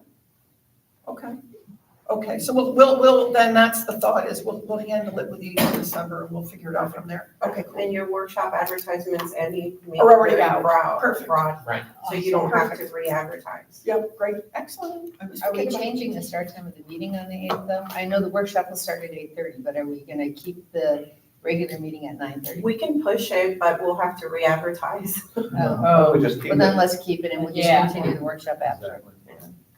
Okay, great. All right, that's all I had. So, okay, okay. I understand. Can you let us know who, what the intents are for the committees? I can tell you right now. Okay, that'd be great. Let me just go into the folder. They're all landscape. I think there's one for landscaping. All right, so we have facilities, Douglas Schwartz, Maria Brinkley, racket sports, Linda Cotero, social, Darlene, social. This is Dan Lees, reserve finance. None on finance, right? That one was just finance. John Klepper for fitness and pool. We We didn't have any Albert Vibanese for racket sports. Racket sports is always so much popular. Tim Carr for facilities. Bob Rufaro for facilities. So none for landscape? Yeah. That stinks, yeah. No. You might have to start beating the bushes, It no just puns means you're doing intended. such a great job. and there's no need for change. People feel like they have to know a lot about plants to be in landscape is the problem. And you really don't. You just have to have an opinion about Sure. what landscaping looks like. I mean, it's nice to have people who know plants, but yeah. Anyway, will be bushes. So that's actually as of today. Okay, Thank you. well, we'll send a reminder then. Okay, Cool. Does anybody need a break before we continue? No? Okay, we're gonna move into item number 6A, which is the discussion regarding the River Club Golf Cart recall process. yeah, so supervisors, I felt that we should cover the stuff that's maybe needed some discussion in the rules separately before we actually got to the rules discussion. You know, maybe that's the wrong way to think about it, but I think you've seen the draft rules that I sent around, and I know we talked about this a little bit at the last meeting, when I think you, Cindy, and you, Cheryl, were not here. And one thing I think Andy said that was helpful was, asked us, you know, what are you trying to achieve with it? At least maybe it was an offline discussion Andy and I had, but I think that the chief thing is identification. That, we know whose golf cart it is. I think we have to start with that. So I also want to just say one other thing. I'm recalling the board meeting that Justin Kuhn sat in with us. I think it was the first CDD meeting that Hampton was on board, that if we don't have some kind of a policy, we could be opening ourselves up to trouble. So, Like what? liability. What does that mean? Liability. Liability for what? Well, let's say somebody backs their golf cart into somebody's bike or somebody's personage. That we could have a liability there. I don't know whether our waiver covers that, but. But what's different about that than a car? Yeah, why would we have? And having the sticker won't necessarily protect us. No. I remember him saying that. I can't Yeah. remember the logic behind it. I do remember him saying that as well. Well, I think the concern I have though is that, let me give you a real world example from last week. Twice now, we've had the same golf cart parked in front of the fire hydrant. She was asked once, I say she, I don't know if it's a she, I saw a she driving it, but the person was asked, there was the River Club manager at the time, a note and said, please don't park here, this is a fire lane and that's a fire hydrant, and they parked there again. So I think we need to at least be able to identify if somebody's parked in front of a fire hydrant, we can at least call them and tell them to move the golf cart. Let me follow up, because like you said, we did have a discussion, whether it was at the meeting or offline, about what are you trying to accomplish? And I think the discussion was that we don't have enforcement powers. I mean, I think Right. it came up with the 5-year-old driving the golf cart. We can't write them a ticket or fine them or something like that. So then, yes, the discussion sort of pivoted to identification for these types of issues. So if someone parks in front of a fire hydrant, again, we can't write them a ticket, but we could, if we know whose cart it is, we could potentially write them a letter that says, please Reminding don't them. do that, so something like that. It sounds like you did, and you still parked there. Are we allowed to revoke somebody's privileges to use the River Club, the same, suspension, the same way as abusing employee? Parking in front of a fire hydrant is or in front of the club where there's no parking. If they repeatedly do that, can we suspend them? So the provision that we're traveling under for the earlier issue that we talked about, and the same provision that we utilized in 2018, is very broad.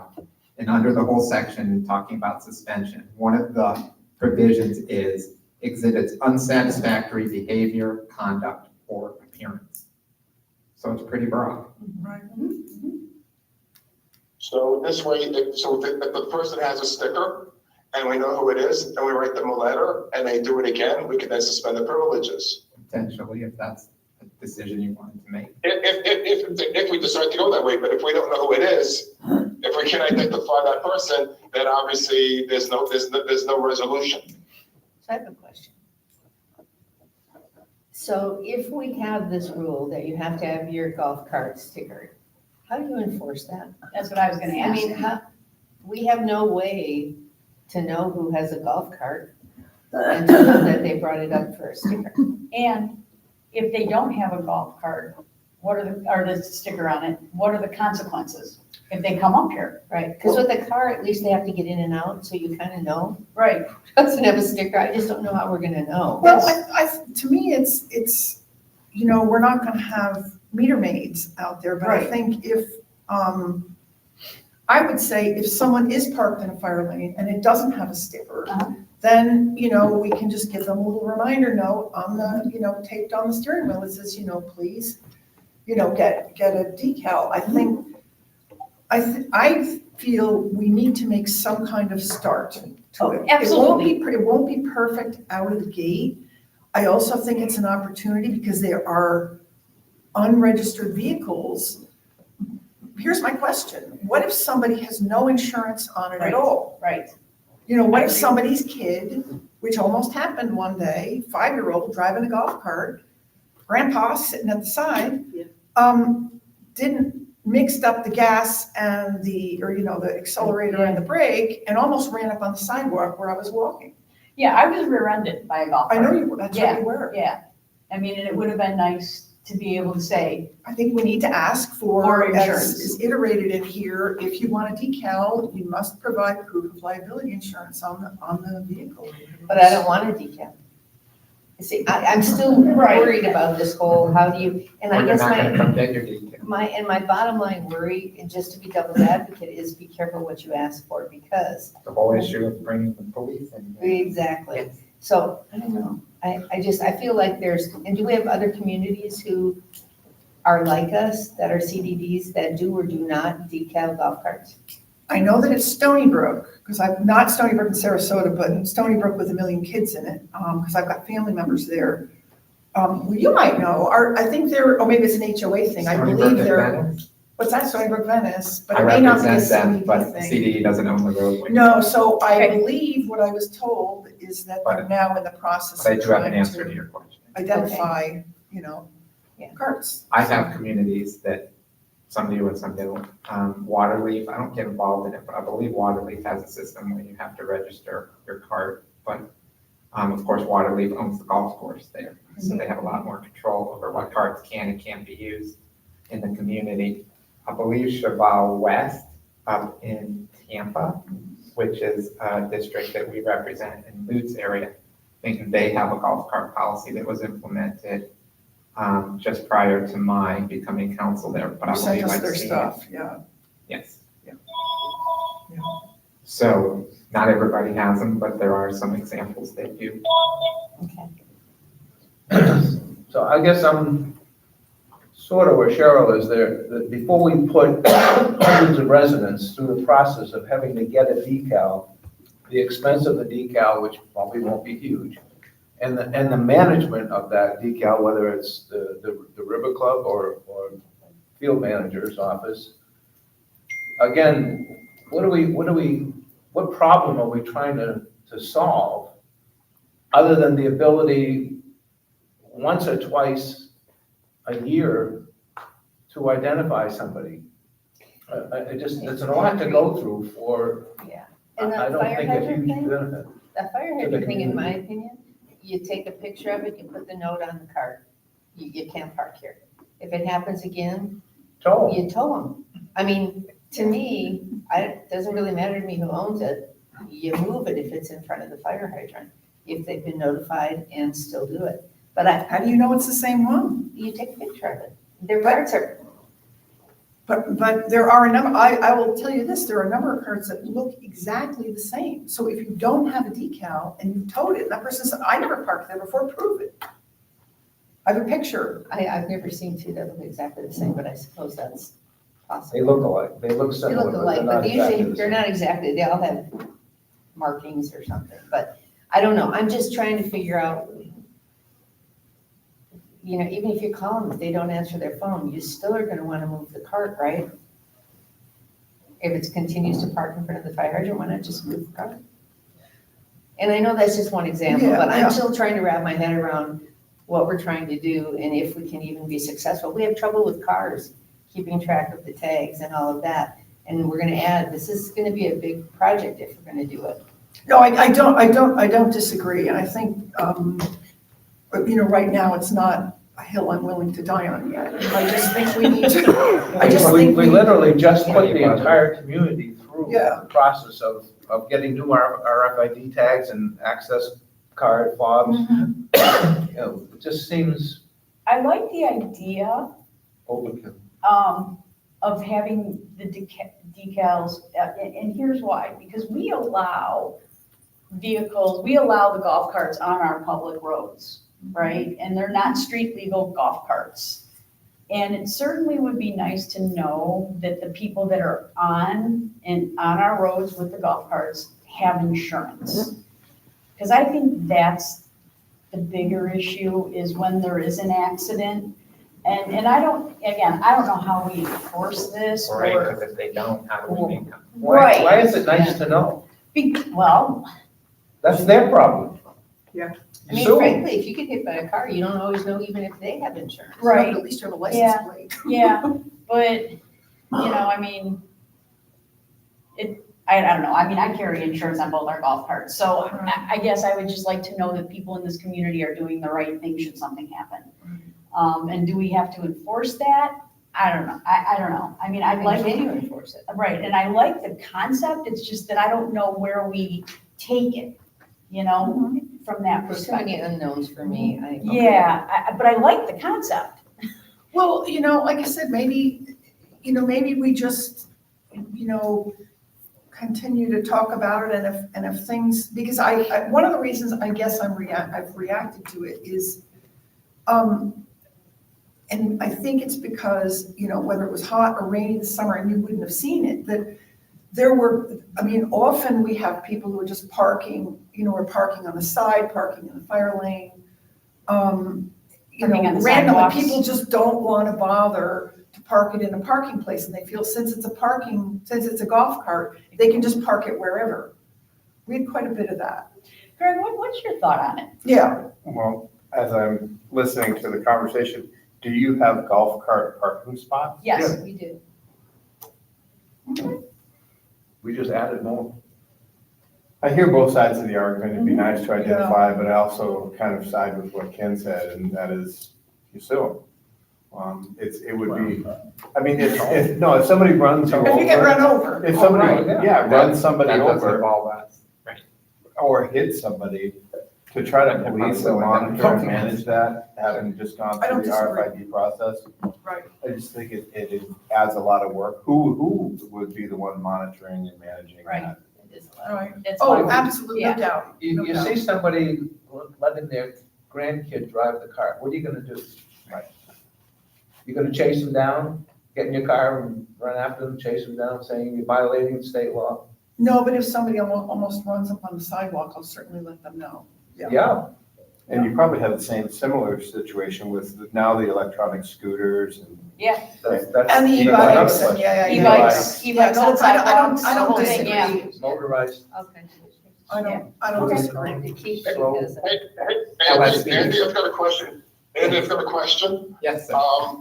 Back in New York, where people used to park illegally, they used to put these god-awful stickers on people's windows that were impossible to peel off. I'm not saying we get to that extent, but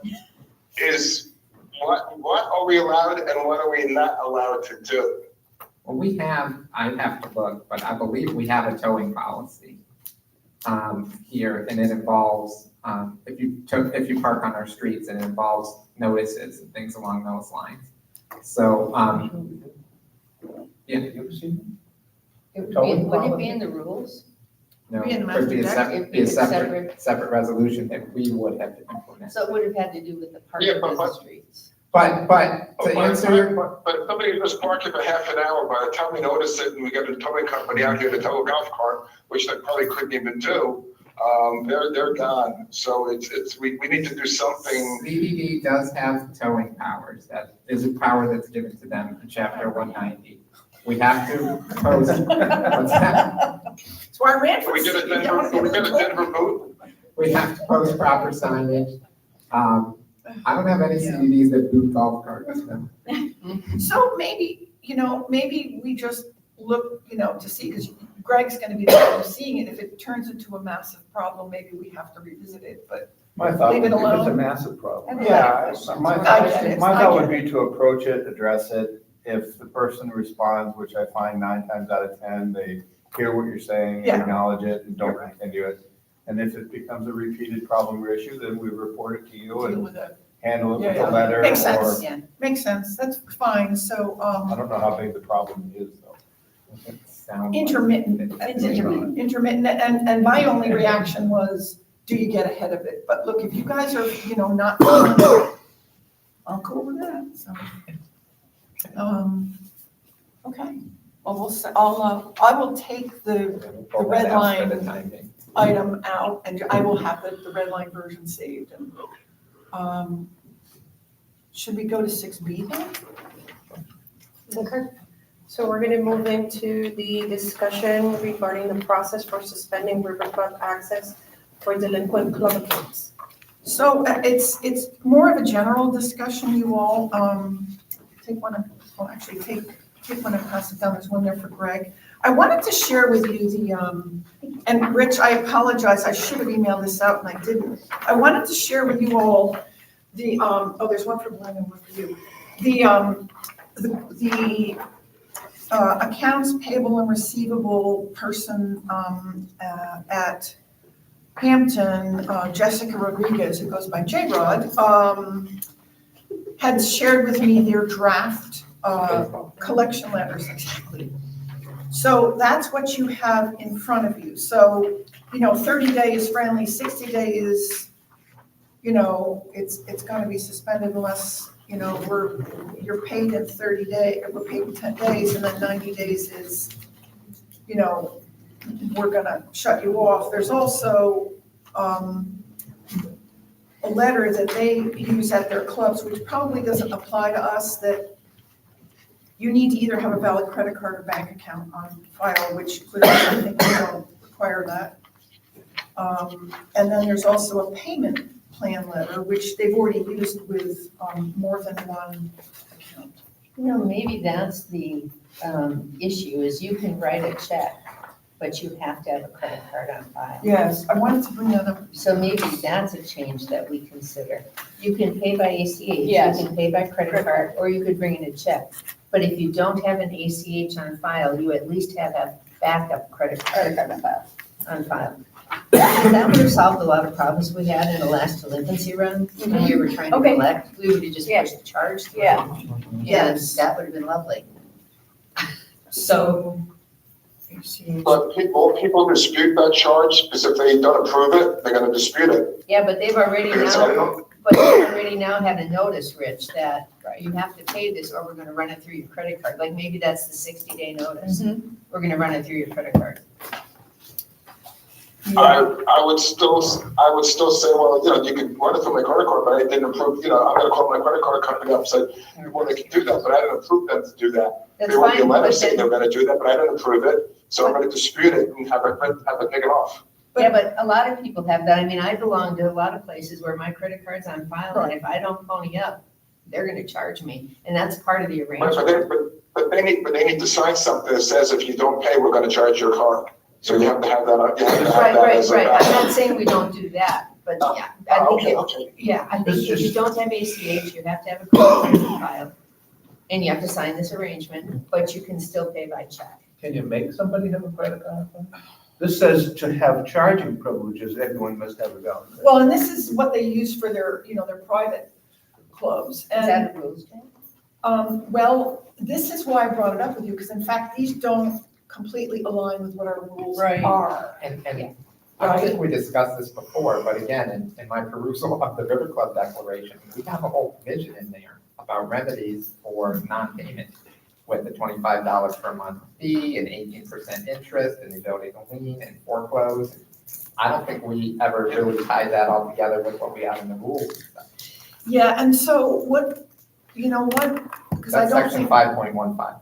Okay, because my thinking is, what we might want to consider doing is, because I think we can continue the rules hearing, I'll leave it open because we have done that already, that's why we're here, is think about how we tie this together, because I have to say, I've been impressed because, J-Rod got to me with a question about, a resident who, is about $900 behind. You might be familiar because I know you were working with Becky. There are two people on the deed, and one person on the deed lives at Treviso Grand, and the other person on the deed lives at the address. But I presume, and that's a question for Andy, are both? Depends on how it's titled. Are they, joint tenants? Are they tenants in common? There's Oh, I all see, sorts don't of know. Husband, wife, No, it's mother-daughter. Still depends on how the deed is I see, titled. okay, because, One just have a life that's estate. sort of I mean, there's all sorts of. part of it, but, so that's a separate question, but I guess Like a law school question. what I found interesting with this one, and maybe it could solve, the question of the credit card on file, is if someone has been delinquent, maybe we need to say to restore your privileges, you need to have a credit card on file. So maybe that's something to think about, because what I'm gonna suggest to J-Rod with this particular one who's over is, she had been paying, because she was almost, I think, $2,500 in arrears. She made payments and it stopped. We can go back to this person and say, if you give us a credit card, and assuming the payment goes through, we'll reinstate. So the good news is Your Hampton. privileges are suspended. Yes, they are. And I think it's both the person who doesn't reside there but is on the deed, as well as this person. No, actually, the person who doesn't reside here is not suspended. But anyway, the good news is I think that Hampton seems to be very on top, but very, very on top of the receivable stuff. Great. The other comment I would make is that Becky and I rewrote our delinquency letters. But they couldn't find them. I Nobody can have You have them? Okay. I don't want to bother you in Tokyo or wherever you were. Well, I wouldn't have been able to find them because I didn't have You were locked access. out, I know. So I can find them. And the computers have been wiped. Not Cheryl's. Not mine. So I can find the letters. Where do you want me to send them? Belinda. Can you give me J-Rod or send them to Belinda? Or I could send them directly to J-Rod. Yeah, while we work here, I'll get you J-Rod's, J-Rod's thing. Just, get concerned about board members corresponding with each other. Well, she's just gonna give me an email right now. I And am. then I'm Like gonna right send it now? to J-Rod, not to I'm gonna give it Jill. to you. I'm gonna give it to you right now. Hold on. Please hold while I connect you. Jessica. It's probably J-Rod Meetings. My other concern on the timing, especially if they're renters, if somebody gets to charge a whole month, then the bill comes out, then they don't pay by the end of the month. Basically, that's another month of charges. They then have 30 days to pay, which is another 30 days, and then 60 days. So it could be 120 days of payments. I think renters must have to have a credit card on file. There's no other option for them to pay. That's But my- Plus, I believe that. But even still, if you charge $4,000, a credit card on file can only have a $500 limit. It's You not don't know what you're getting, and we don't want to have a $4,000 bill, the person leave, and then we have to start dealing with $4,000 on the owner. Right, not a perfect I think- solution, Rich, but it is a solution to part of it. There's never gonna be a perfect solution. I'm just saying that I think the timing is a little long, is all I'm saying.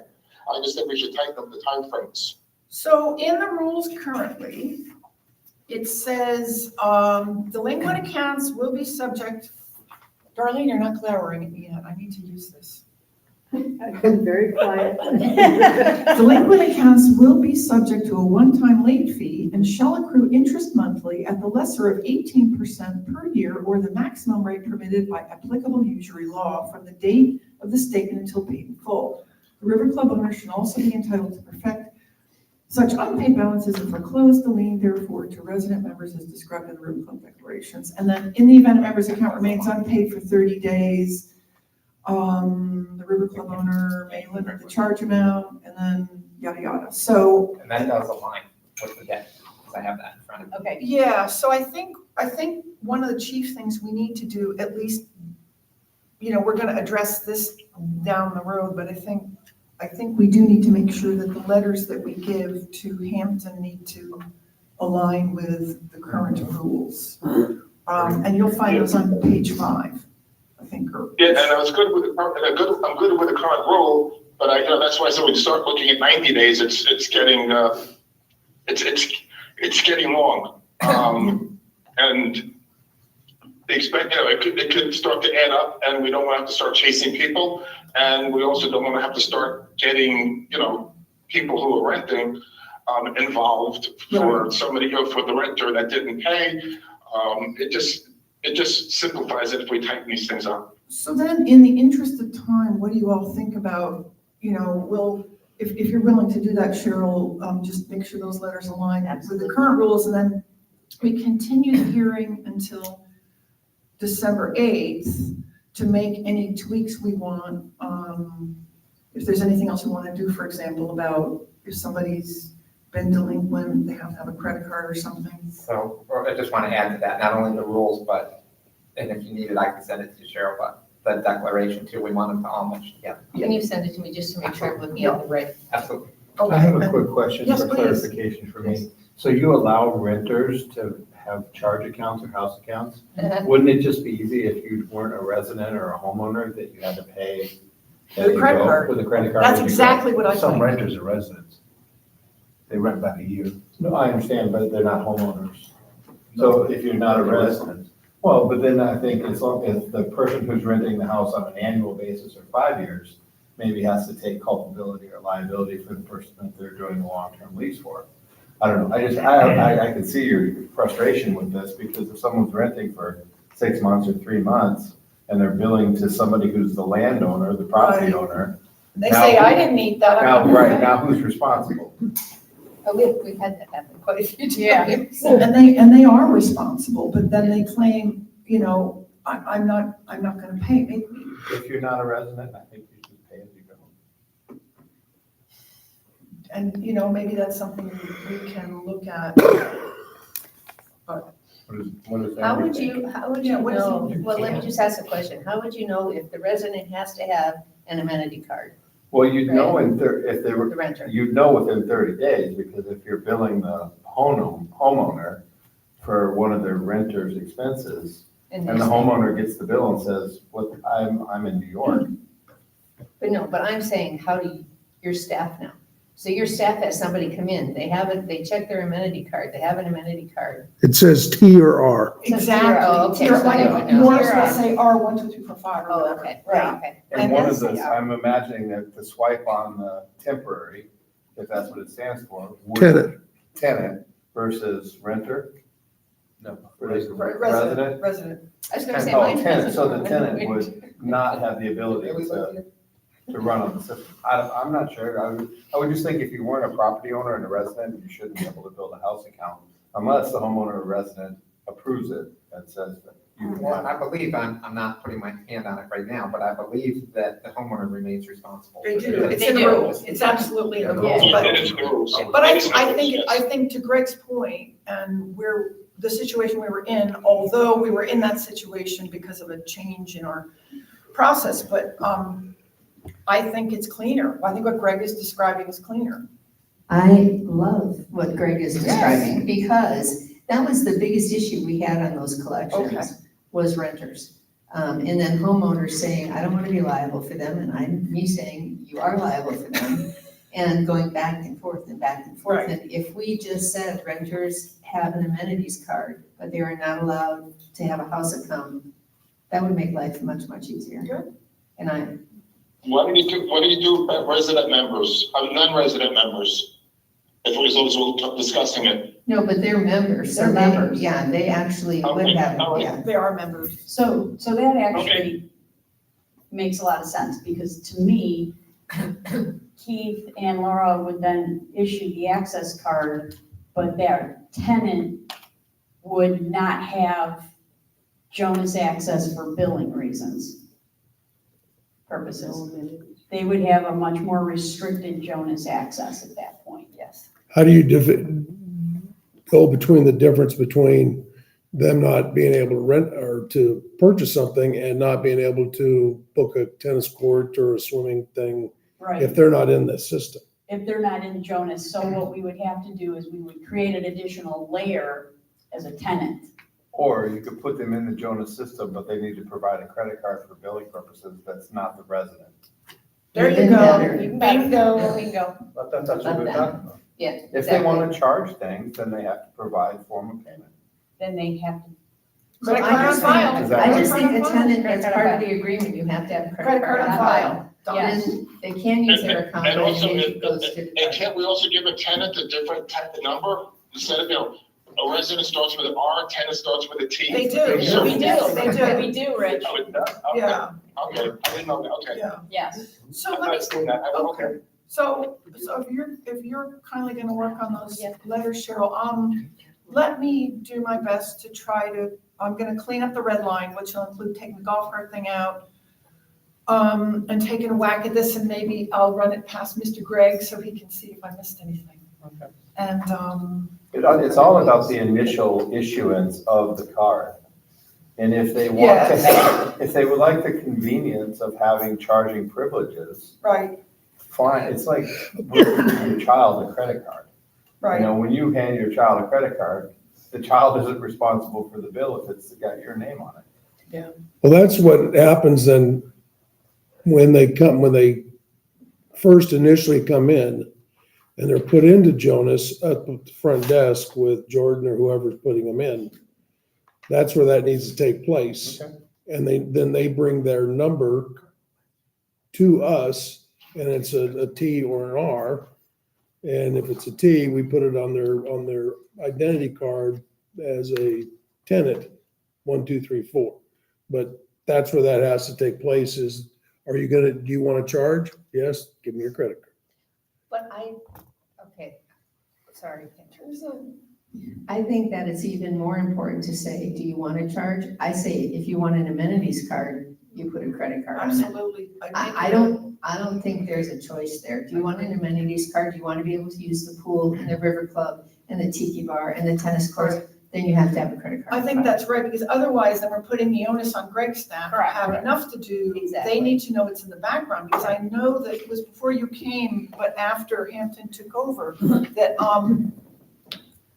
there was somebody whose privileges had been suspended, for non-payment, but they showed up anyway and, left without signing, and then we had a suspended account but still had a charge on it, so.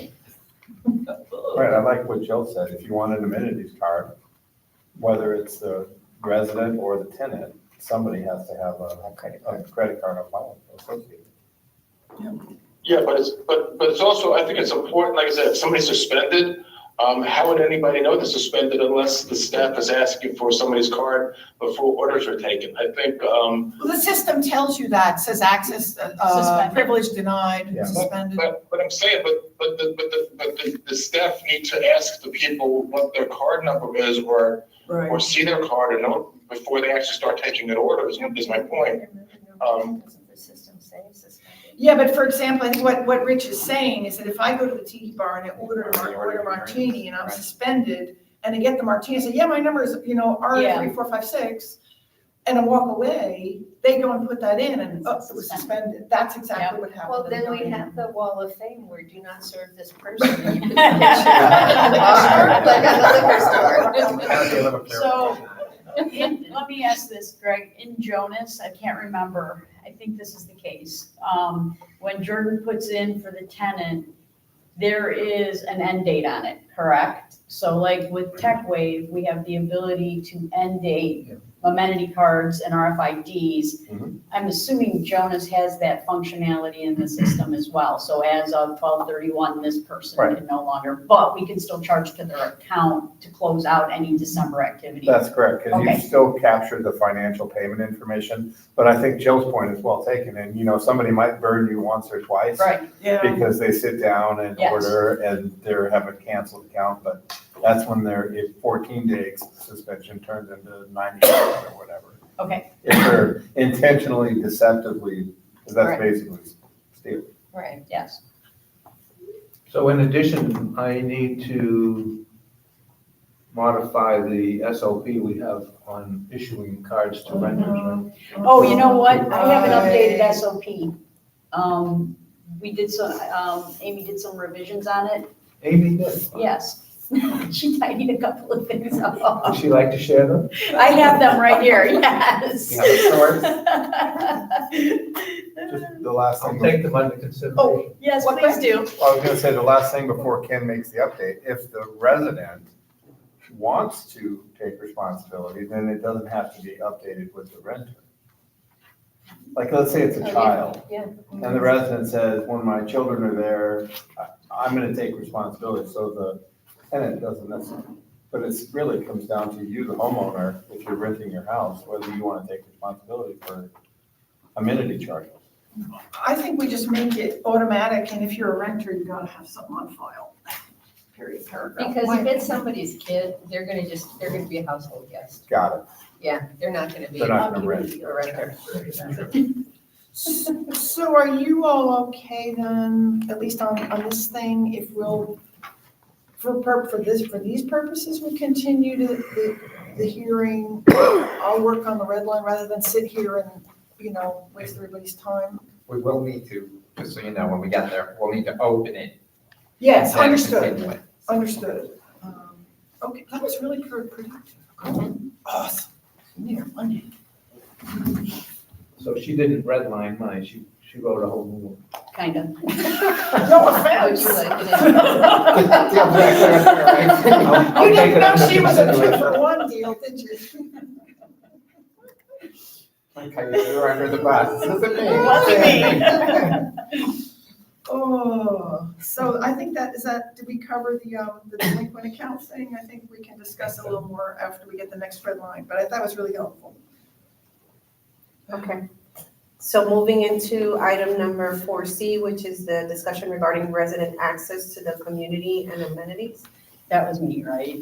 Okay, that was me. Okay, so that was. So we didn't do it last month. We didn't do it last month, okay. meeting. Right. So I don't know if you guys have copies of everything. I did not make fresh copies. But my goal was to take a look at Meadow Point 2 and take a look at their requirements for getting amenity access and everything and overlay it into ours. And so basically what their rules and restrictions, so first of all, no affidavits, period, end of conversation. They don't allow them. It is, you have to be a resident, okay? And in order to prove residency, you have to have, I think I listed out 5 different things: registration card, vehicle registration, W-2, property taxes, and utility bill. And then they have I would call it a somewhat lenient guest policy, which I actually really liked. And because it allows us to accommodate for people who have partners, significant others that are not necessarily on the lease, but come down here with their partners from up north and everything. And I know this will be our topic of conversation, but basically what they do is they allow for a 30-day guest pass, renewable at the discretion of their field manager. And then that guest pass needs to have a sponsoring member of the household in order to get it, okay? So my recommendation is to follow the protocols outlined with Meadow Point 2. They haven't had any enforcement with any of their policies. They haven't had to. They haven't had. Having any problem? They haven't had any problems. Interrupt you for 1 second. Did you say you sent this out? This was in the agenda package for the last meeting. Oh, when you couldn't get into your email. That's I'm why I sorry. have mine. That's Yeah. why I'm like, Oh, oh, yes. I have one copy. I can bring it. So, So, Sorry, it's very scribbly, but. so my recommendation is we have, first of all, the field manager reach out to the list of affidavits that we have and have them provide supporting documentation to prove that their guest or whatever is truly a resident in that household, and then we issue the guest pass appropriately. Now, the reason I'm recommending guest passes for those individuals is because I'm making a distinction, I'm making the distinction between a resident and a guest. And the major distinction is that a resident has access to Jonas, a guest does not, okay? Which then allows the resident to have oversight to everything that we need to have on the household. The guest basically has the same level of amenities. They can come in, they can use our facilities, they'll have, the appropriate access to the pools, they'll have the appropriate access to the fitness centers, they can sign up as a guest for classes, they can sign up as a guest on the tennis courts. But what they won't have the ability to do is act as a resident, get into our system, make reservations, make court reservations, register for lap lanes, register for classes and everything else. They can or can't? They can't. They can't. So they're not gonna be able to make a dining reservation. They're not gonna be able to make a lap lane reservation. They can't make a tennis reservation. They wouldn't be able to register for classes. All right.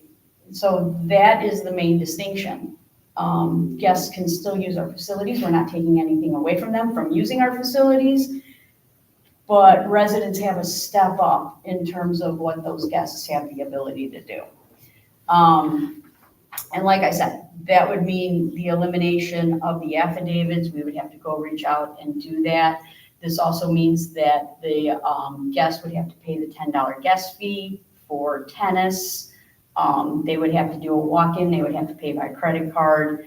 Our current regulations show, our guidelines show that household guests are only allowed for 21 consecutive days with a max of 42 in an entire year. Right. My proposal is that we say 30 days, renewable every 30 days at the field manager access control's discretion. And that's gonna be our topic for conversation. But I kind of wanted to get a feeling from all of you, how you felt about making the distinction. Residents are residents. They have this one-up privilege of having Jonas access. Guests are guests. They don't have the same level of access that our residents have. And then we eliminate the affidavits. But it's not true now, because what we're having is we have people come in, and right now we've got these affidavits. Oh, I see what you're saying. Yeah, we have these affidavits of individuals that have the same level of access that our residents have. And I think that's unfair to our residents. So your point is they've not been able to prove that they're entitled to the access? Correct. Just by signing the affidavit. Right. Just by signing. I understand. Yes. Yeah, so. I didn't fully understand, I apologize. No, that's okay, but I do agree that like the topic of conversation is how long these guests. That's an awfully long period to be a guest. But, Right now, it's 21 days. Sure, and that, yes. 3 weeks. Yeah. So Yeah. you're saying a month and it can be extended another month? And we say no more than 42 in any 12-month period. Right, and what I am saying is, Then it what can't be we're. extended 30 days. We would change it if that's the direction you go. Still a long time. It is. What I was trying to accommodate with that are the people that come down, that have partners and significant others that have them stay here, that are not on the deed, or they're not a resident here per se, and they're here for that 60, 90-day period, right? And then that allows that person to be a guest here and still use the facilities, but you've got to come in and renew every 30 days. I know, and that's why I kind of wanted to throw it out there. It's topic for conversation. It is truly at our discretion. We can make it, they gotta come in every 2 weeks and update it. We can make it, we can make it this 21 days. We would have to rewrite things, right, to exceed the 42 days if we did something. Isn't it in the master deck? Because that's in the master declaration. I'm pretty sure that's. I'm pretty sure it is, because I'm when pretty we sure it is. changed it, when Peyton was still here, I remember being in there and there was a long discussion about it. Hold on, so, but I will tell you this. I don't know that it's in the master declaration. But it says the foregoing provision is subject to RC owner or designee discretion. So we have that as the out in our declaration. It is actually written, or it maybe is only in the rules. But the rules specifically say that this 42-day limit is. But if we're gonna change it, Yeah, then I would, well, we've got a we gotta talk hearing about going it. on here, okay, that we might be able to utilize. If you make a decision to change that, then it should be done through the rulemaking public hearing process. But again, we've got one going. Right, right. But, so. So I just want to get your feedback. First of all, how do you all feel about the distinction between Jonas being for residents only versus like all their guests? Isn't it now? No, It's not? no. So are you saying if my nephew's here for 3 weeks, he can make a lap lane reservation in Jonas in his If you name? put him in there, yes. If you add him to the, yeah, and I'm, But how do you add him? I mean, you go up to the front desk. oh, you have to get them an amenities card. Yes. Is that They what get you're a saying? guest pass. They So get a you guest get a pass. guest pass. But a guest pass entitles them to make reservations? I didn't think it would. It does. There are people with guest passes in there. I thought it just got them I thought into it just the, got That's it. what I No. thought. I thought it just swiped you into the. No, Can we make it so it just swipes you into the pool? we certainly could. We would have to scrub Jonas. And that's my point, is there are people now, the signed affidavits, for example, there's those, well, that's a different situation. but all those people have Jonas access. That's true. We're talking guests versus affidavit residents. Right, and Two different things. but those people, so first, well, we'll get back to the affidavits. I don't mean to interrupt the flow here, but one of the questions was, is that 4221 in the River Club deck? It is. I thought did so. just I thought so look. too. Okay. Yeah. It's in 4.2, 1.2. Yeah. I mean, anybody that signed an affidavit, which I think several months ago, we voted that the affidavits were null and void. Any of those people every single one of them is in Jonas with full access to all of our stuff. Every single one of them. Right. Can I just ask you one question? I thought we decided, I didn't know that we voted. I thought we said the affidavits as they exist are not done correctly, and we were gonna get a new affidavit to have people sign, where the owner had to sign and all That's my that, right? recollection. Okay. And Jill had added some language, and then I took a shot at adding some additional language to the affidavit. And the conversation stalled because there was still work going on. Cindy was Okay. working on checking with Meadow Point too and Okay, then other I misunderstood. communities and All right. such. I don't have perfect memory, but I don't think that I think it was all just sort of on hold while this process was happening. Exactly, because we were gonna, if we kept the affidavit, we were gonna revise it. Right, and we were gonna add some of these requirements to it, and I did a draft, I know Jill did a draft. Yeah, I mean, So I can tell you that none of these affidavits are valid. Okay. Just because of the way they've been written and signed. yeah, I think, personally, what you described in terms of the short list of requirements to be able to access the Jonas system, I think I happen to agree with. I don't think you should just be able to show up with a Netflix bill, for example, that says Right. it's one Portofino. It has to be, something formal. But if I understand correctly, I think what you're trying to do is, with this, is there a bridge between the affidavits and this change in the guest policy? Are you trying to make an accommodation?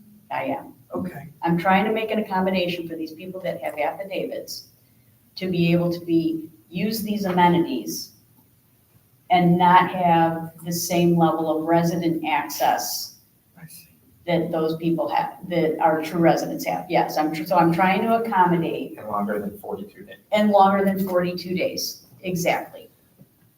Well, except the people that sign the affidavits claim they're residents. They're not. But they're not. We don't know that. But we have, but. So in your conversation with Justin Mhm. at Meadow Point At a Two, point two. in all their years of existence, have they ever had a situation where somebody didn't have one of those 5 things? Yeah, and they were guests. They became guests. They were guests, period, end of conversation. So they were permanent guests, They were permanent guests. basically permanent guests, but he has the right to say, I am not renewing your guest pass now. And has he ever done that? Yes, he has done that, yes. His longest guest pass has been like 60 days, and so what he does is, it's a very family-oriented community. So what he ends up doing is, in order to keep the kids at the pool, and everybody in the families have their kids and stuff like that, he issues guest passes to kids of families that don't live in the community but are friends of kids in the community. So those kids get to use the pool all summer long. Wow. So he does make those accommodations. There's never been an extended permanent guest. I asked them What that. about the kids of the resident? They are minors, and it's a completely different section in his guidelines. Yeah. Yeah. Because in my view, if I've got a kid and he's 27 years old and he lives in Los Angeles, he doesn't need to be, a permanent guest in my household or have permanent access. I think if he's a house guest, he's a house guest, and we have rules for that, Yeah. 21 and 42. But maybe this is a way, I understand what you're saying, maybe this is a way to bridge, to create clarity over who's a resident and accommodate the situations where, for whatever the personal reasons are, people may feel differently. I don't want to put words in No, your that's mouth, exactly but- right. okay. Yes, that is exactly right. What I'm trying to do is I'm trying to accommodate that group of people Okay. that have people staying with them, and not allow them access to our Jonas system, but allow them access to our amenities. So somebody is arbitrarily deciding who gets a continuous 30-day pass. Well, it would be at the discretion of the field manager, but then we can say, we can ask Keith, I how think it's the many. River Club manager, Or- really, or because the it's river- amenities. I think it- Well, Yeah, go but ahead. you've also got those people that have access control to the front. All right, they've got stickers on their card. Yeah. So do I take those off and say, you can get the person you're living with has to give you permission through the app to come in, and you still now you have to come through the gatehouse. Right, because my personal view is if you're not a resident with an R on your card, you don't get an RFID. It's just my personal. That's what you put, guest, use the guest link. Yeah. And Yeah. the So we need to take those people that are on those affidavits, And deactivate. deactivate them. Yeah. If that's So, cool. And how many are we talking about? 9? well, there's about eight or nine in here that we have right now, but there's more people in Jonas that are not residents or tenants. They're like permanent guests that are in there besides what we have on the affidavits. I think it is. I don't know. Actually, that was something I maybe tangentially, the delinquent account I was talking about before, they have 3 of our RFIDs and 3 proximity cards. Yes, and there's one person who, Yeah. but that individual's probably got a driver's license that shows that he lives there. I don't know. They don't My all guess- know it's- my it's guess 2 is- people, they have 3 of our RFIDs and 3 proximity cards. Yes, So, yes, and I think they're all I'm those afraid we're three getting people- into a mess again. Yeah, but, and that was my goal, is to eliminate that mess and create a clear delineation. The issue becomes is that guest card access and how long we want to do it and how long we want to extend it. Like, does it matter? Can I ask, does it matter?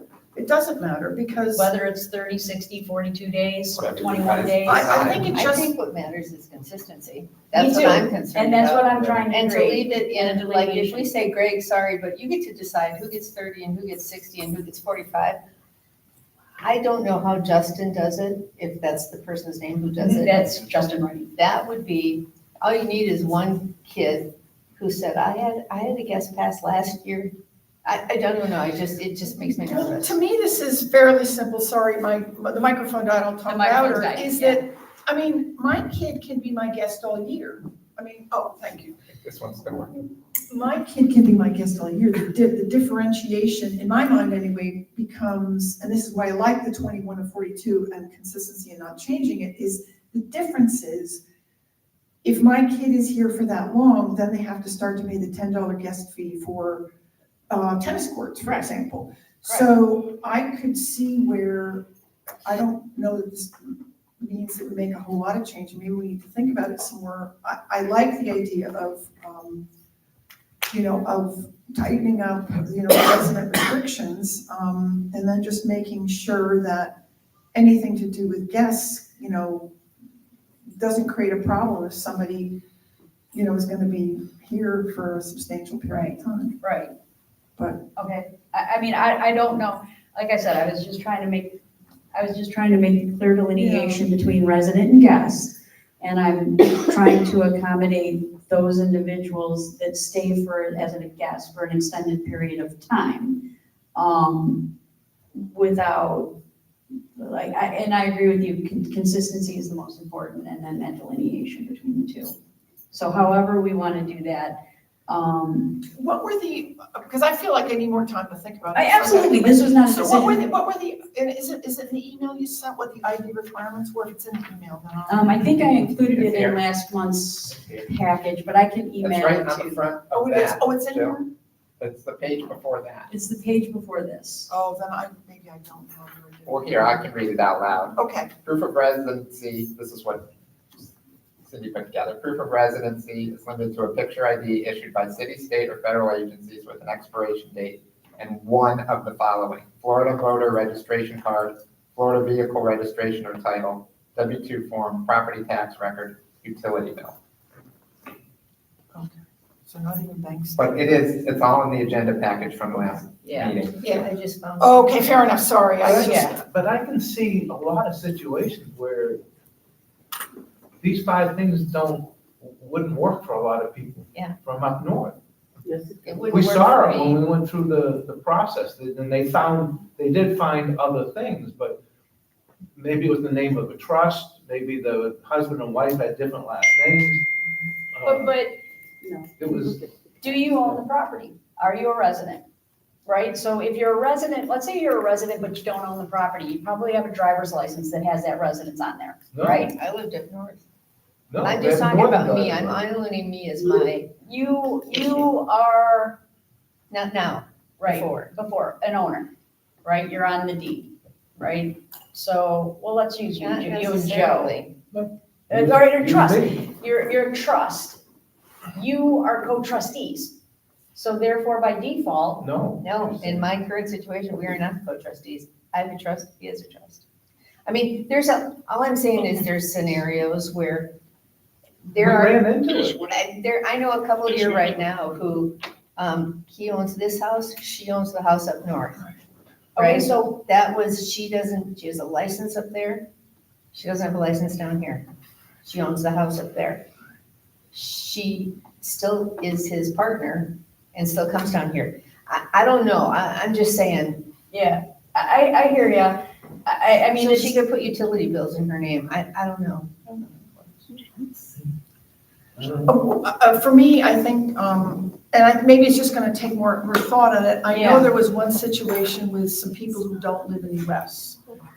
And I think that the husband, everything was in the husband's name. And I don't know whether they have the same last name or not, but so maybe we need an expanded list, but I still think. Yeah, if they show that they live at the same address, In the other wherever they place. live, if they have proof that they live at the same address, up in Michigan, Right, okay, yeah. I'm fine with that addition, if they have the same, Yeah, we took a lot of those, where the northern address Okay. was the same, and only one person was on the deed.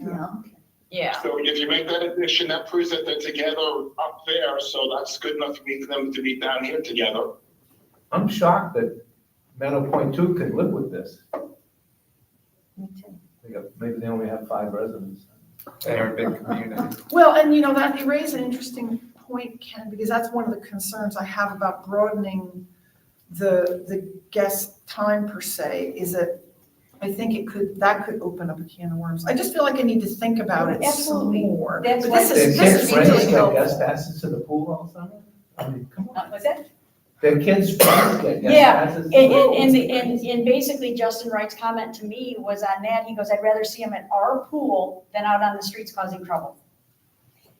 Yeah, but see, is it a really young community? It is. Okay, Very so young. that's It why, is. because they don't have the issues we have probably. They They have are- one house. It's like They- Stony Brook. It's a very young community. They do have some issues with kids doing mischief and things We like have that. a lot of old people who don't want any kids in the pool. Right. It's definitely a different Don't quote me, demographic. but So I'm okay with tabling, like I said, I just wanted to get this out I'd on, like to think about it some Yeah. more. I had pulled out my, when we had the residents discussion almost 2 years ago with the prior board, I would love to be able to just pull that back out and remind myself. I just remembered. okay, no, that's fine, Let me yeah. also say that if, depending upon where this discussion goes, we know how to change the rules and regs, Right. with our public hearing process. If there's something that you want to change in the declaration, we can do that by recording an amendment. We've done it before. There's not a vote to the community like with an HOA declaration or something like that. So it is a fairly simple process. And this would also, if we implemented something like this would also require us to rewrite some of the tennis rules, because right now, guests are limited to the number of people, because everything seems intertwined with tennis rules, right? The guests are limited to the number of times that they can play.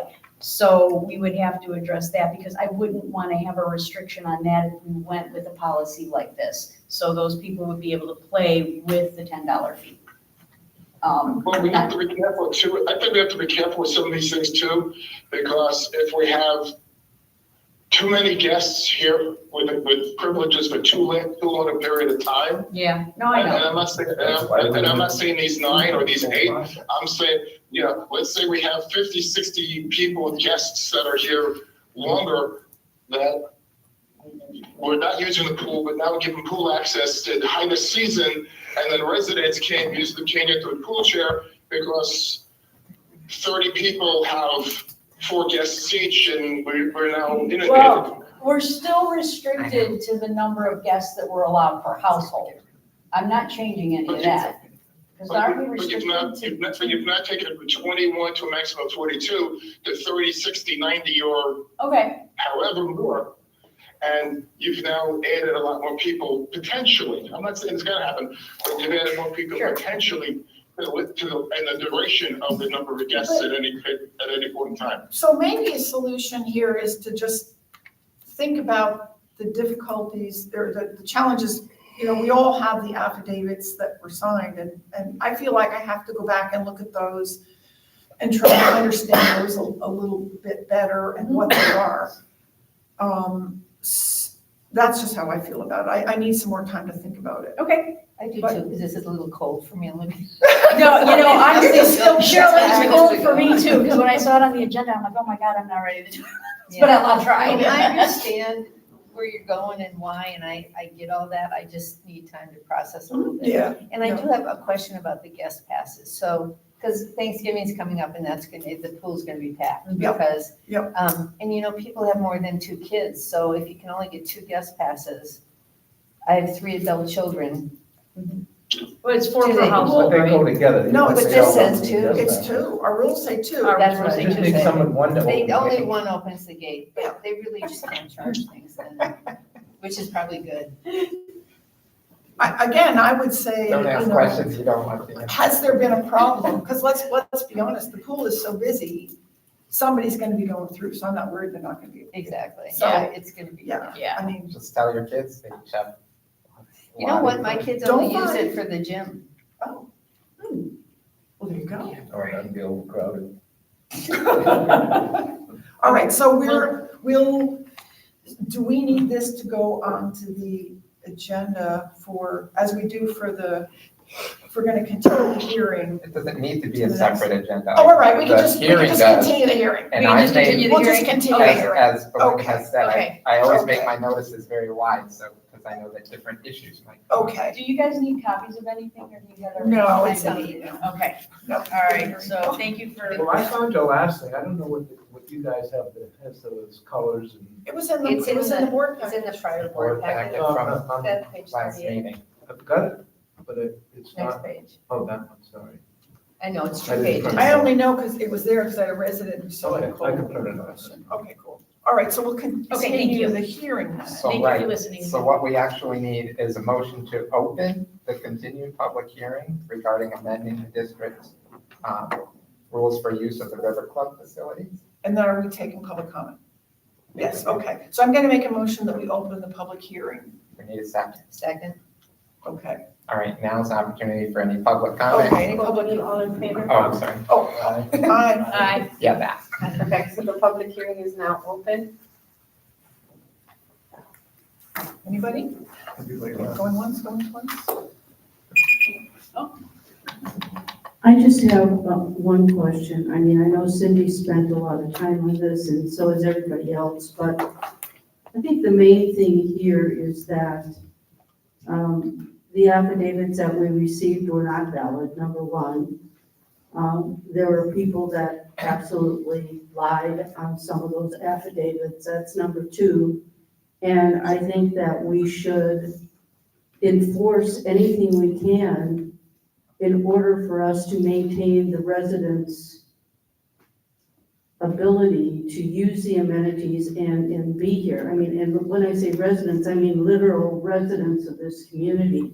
I guess I'm to the point where we need to make a decision on this, on what we're doing, because it's been over a year, over 2 years that we've started this discussion.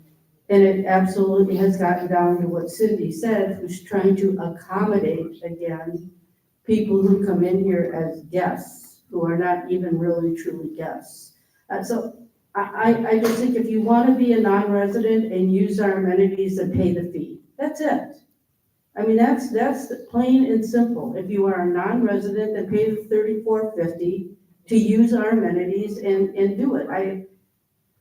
I don't understand why we are well, I hate to even use that word, but it seems like we're trying to,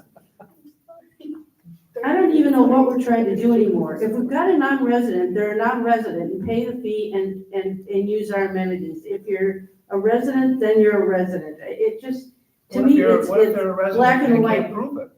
You can say whatever you want to say, but if they don't live here and they don't have an address here, they're not a resident. I don't care who and I don't even want to go into specifics because then I'm pointing at one person and I don't want to do that. But you either live here or you don't. Other than that Period. one person, Ken, sorry, I got yelled at last time. we can't have a conversation. we should. This is public comment. I mean, Thanks, seriously. but thanks, no. I'm sorry. I mean, I just think you guys are spending so much time on this and it's so cut and dried. I'm sorry. I just thought of something. Thank you. Thank you, darling. Give me a second. Go ahead. Yeah, I think all of the things you discussed about guests and stuff do need to be worked out and figured out, and what kind of documentation is required. But with regards to what Darlene is saying, it's not one person. The gym is getting very crowded, and there are at least two that I know, a couple, that use the gym very frequently. they're constantly talking about their home on the island that they live in, because they don't live here. Right, yep. But they are recorded as people that live with their children, Yes. and they don't. Right, correct. And we have to take that affidavit, we have to cancel their amenity cards. There are I live here amenity cards now, because they're taking up space and we can't get on machines. They're nice people, but they don't live here. I agree with you, Nancy. I mean, we have the same issue with the pickleball person now. Just telling you, first day back, I don't want you to end up in the corner. Okay. And I'd like to say, I agree with Ken, with the people who live up north. Again, the owner of a house down here, Cheryl, the house up north you mentioned. There are situations where spouses may not both have their names on the deed, yet they are a married couple, living together. So I think you do need to take those kind of things into consideration. But I also think that and I have done this. I have a stepdaughter that comes to visit. She joins me at the pool. The two of us go in on my card. We sit down, or we, take the sun for an hour and we leave. And now theoretically, I probably should have gotten her a guest card. But I think lots of people do that. But I think there are situations where there are always exceptions. And I don't know how you get around that. There are the challenges of coming up with these kinds of decisions. But there are some exceptions, I think, that you do have to consider. Thank you for that, appreciate it. Keith? I just have one question. Can you just let us know who you are, your name? Oh, my name's Tom Gibbons. Oh, hi, Tom. I'm a year-round renter. Am I a guest or a resident? Because I haven't heard, You're a resident. I know You're a that, resident. I know that there's year-round renters and there's I can't tell you, but. 3-month renters. You So guests are just people that come in and stay in your house for some amount. You're considered a resident. Yes. Yeah, you have a lease. You have a lease. Yes, exactly.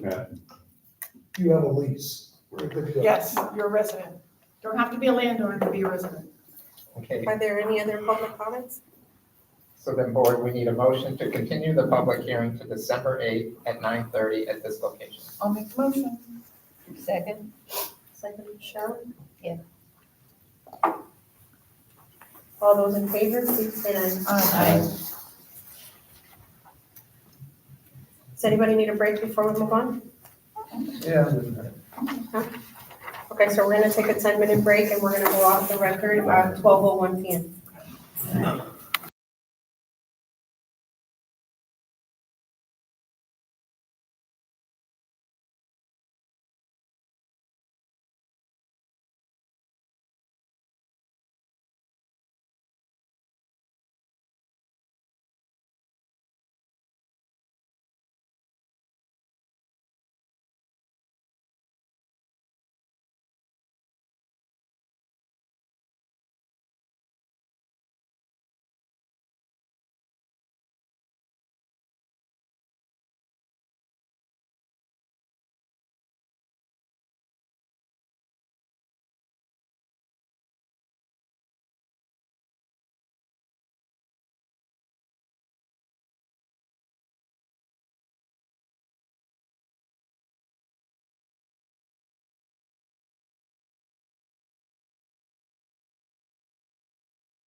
So we're going to table the approval of the resolution and move into the discussion and review of the 2025 fiscal year-end financial statements. Jill, I know you wanted this on the agenda. No, we, the budget, we gotta do. Oh, we did That's- skip the that's- budget. That's. Oh, yeah, Okay, right. let's go back to item number E, which is a consideration of resolution 2026-03, amending the, I don't want to say general fund, but it's here, the River Club Fund and the River Club Reserve for fiscal year 2024-2025. Are there any questions regarding the resolution? Not for me, nope. If there are no questions, we'd be looking for a motion to approve. Does Cheryl have a question? Well, you sort of do, the exhibit A will be The budget. what Vanessa is, no, No, it's the budget that I emailed to the board. got it, thank you. I just wanted to make sure I had. You need you need a copy, I brought copies with me. You want a copy? I would like one. Okay. I did bring hard copies, so there's hard copies for everyone. Trying to connect all the dots to struggling. I know you're fine. And we talked about this at the last meeting, but, we're required to do this within 60 days of the close of the fiscal year. Right. Which is by November 30th. And we do this for a number of reasons, but we also do it to make sure we don't get a ding in the audit. Right, okay. Perfect. Thank you very much. So you're looking for a motion? A motion to approve. For the So- resolution, right. Second. Any further discussion? Capital reserves.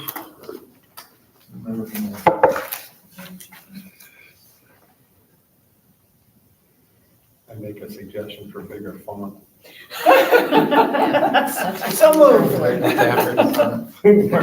That, That's just the River Club Reserve, that's not a capital reserve.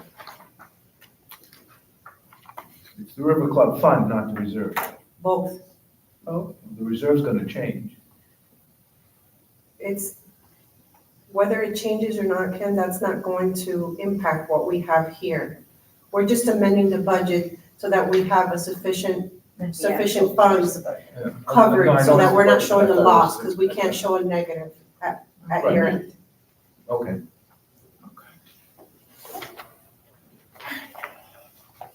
Any other questions? Nope. Okay, all those in favor, please state aye. Aye. Thank you.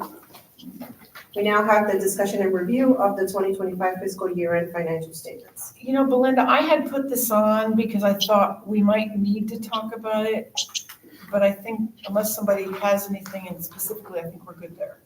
Well, since the financials are gonna be reissued, I'm not sure if you wanna have that discussion at your upcoming meeting, once Ken reviews whatever, he and Vanessa have to discuss as well. I don't know if you wanna do that. Or, Well, we can always add it. okay, to the- Yeah, I think, or we can talk about it in the workshop. Yeah, although Greg is at workshop, but I personally, I think we're good, but that's just my opinion. okay. So moving into item number G, which is the discussion regarding the fence estimates for Laurel Road, west of Benito. This is on behind tab number 3 for your review.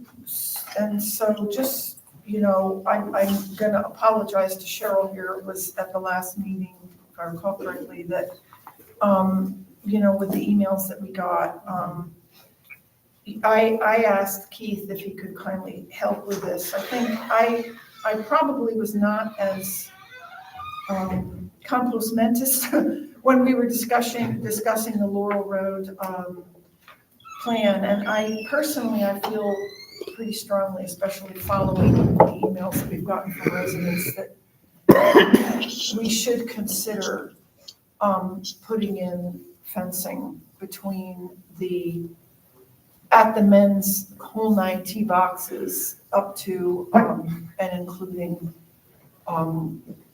up to the guardhouse. So I was just asking for information from Keith on what the cost would be, so.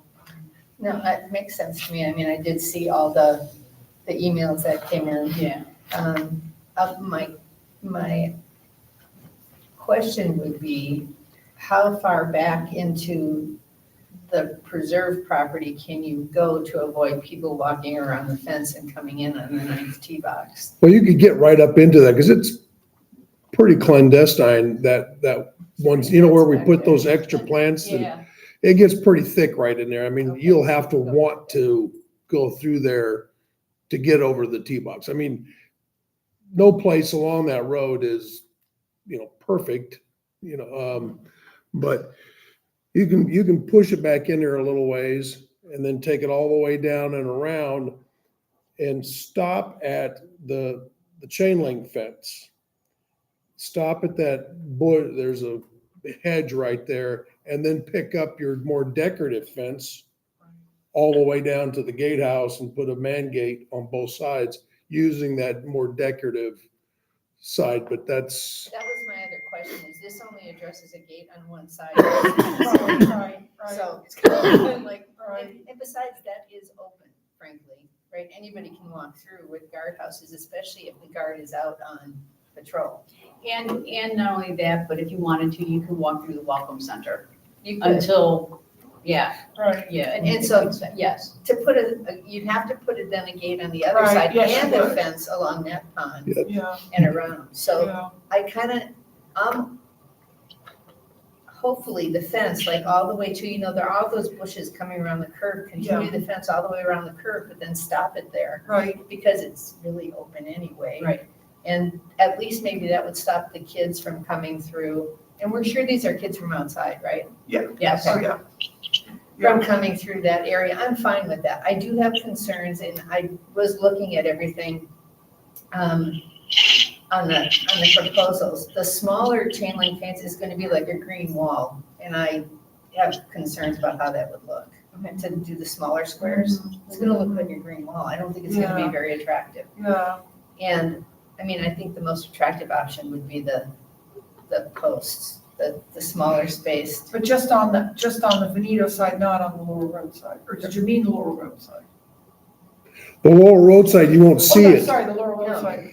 Yeah. This is a lower road. Well, you'll see it, those hedges are not gonna get to 6 foot for a while, so you're gonna see that fence. Right, but once you do, then you won't see it, and you'll only see it down the Veneto side where it stops, and then you pick up and put in your decorative fence. That's kind of what I like, is that, we go chain link black maybe from into, by the tee boxes up to the logical point that would, when now you've turned, well, you would be turning into the wrong side, but the outbound lane of Veneto outside the guard gate, and then at that point do decorative, so that it wouldn't offend. Would you even have to do decorative if we're not gonna continue the fence to a gate?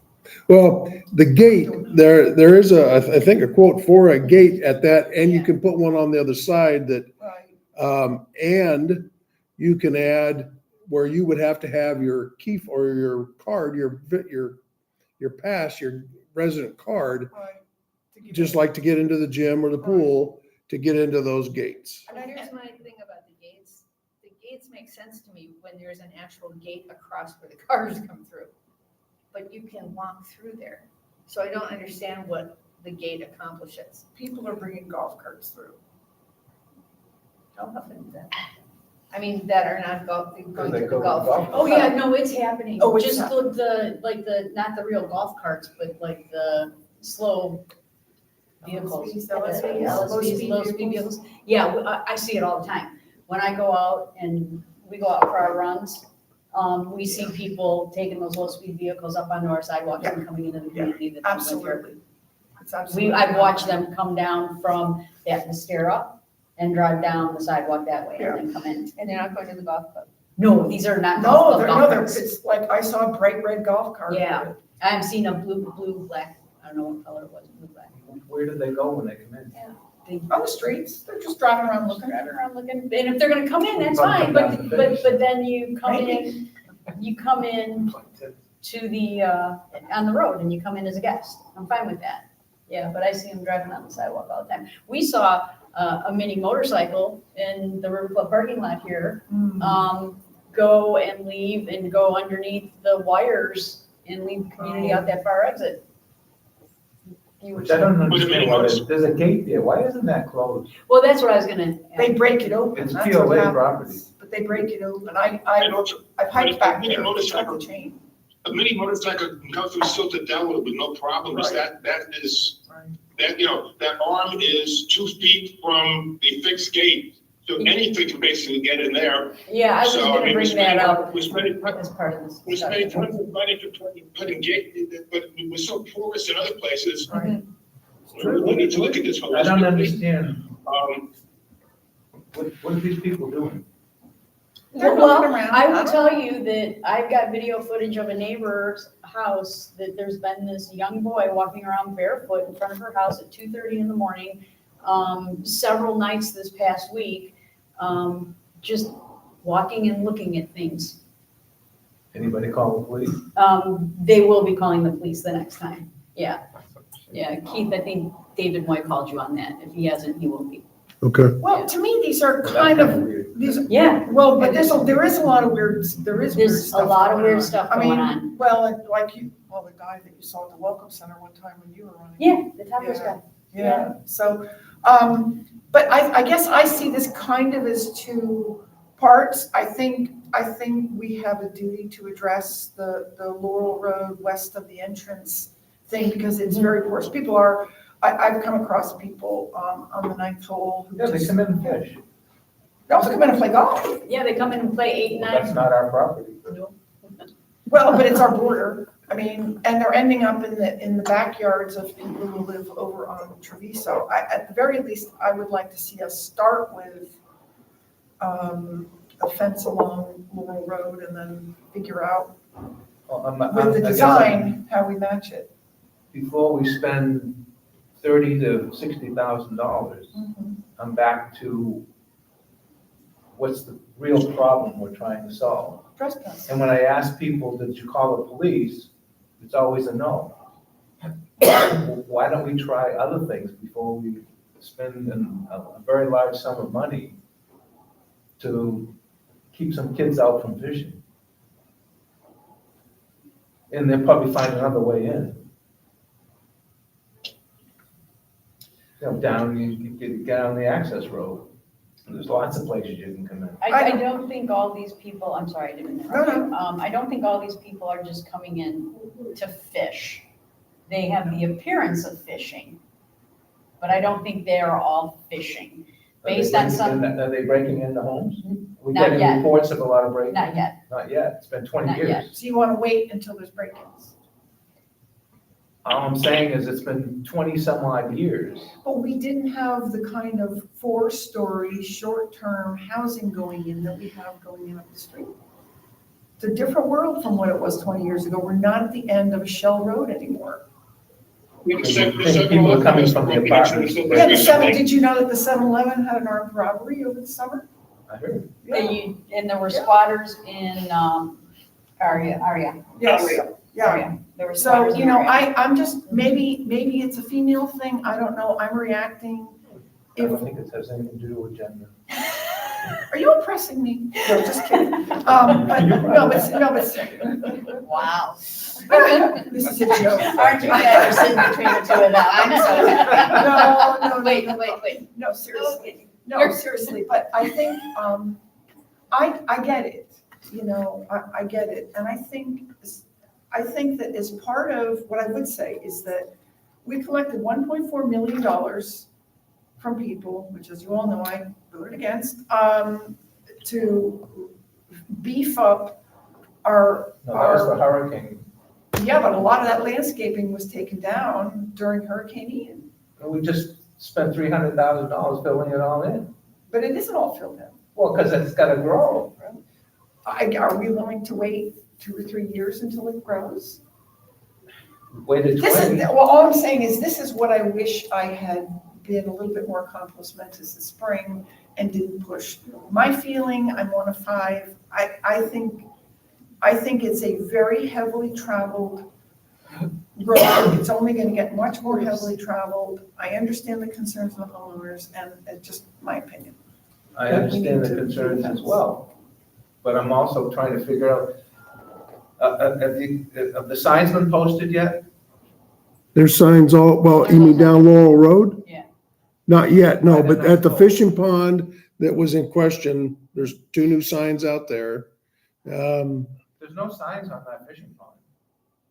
On the 9th hole, Well, not in that hole, no, that's, that's where they come in. we haven't put anything out on Laurel Road It yet. should say Well, that's a starting trespassers point, will isn't be it? prosecuted. Put signs out. I have a quick question. I know how expensive hedges and fences and gates and all that stuff is terribly expensive. And we do have nighttime security, which I'm not sure if they're here all It's night, not- all night We overnight. don't call it security. We It's, don't call it security. it's a courtesy patrol. Courtesy, okay, nighttime courtesy patrol. Are they here all night? Yes. Is there someone in the day Mhm. that could just patrol the property that everybody They do. doesn't? They do. They do. I would think that would be like first and foremost and easiest for anybody who sees non-residents on the property to call that number and have them chased off. But where they are though, But nobody called.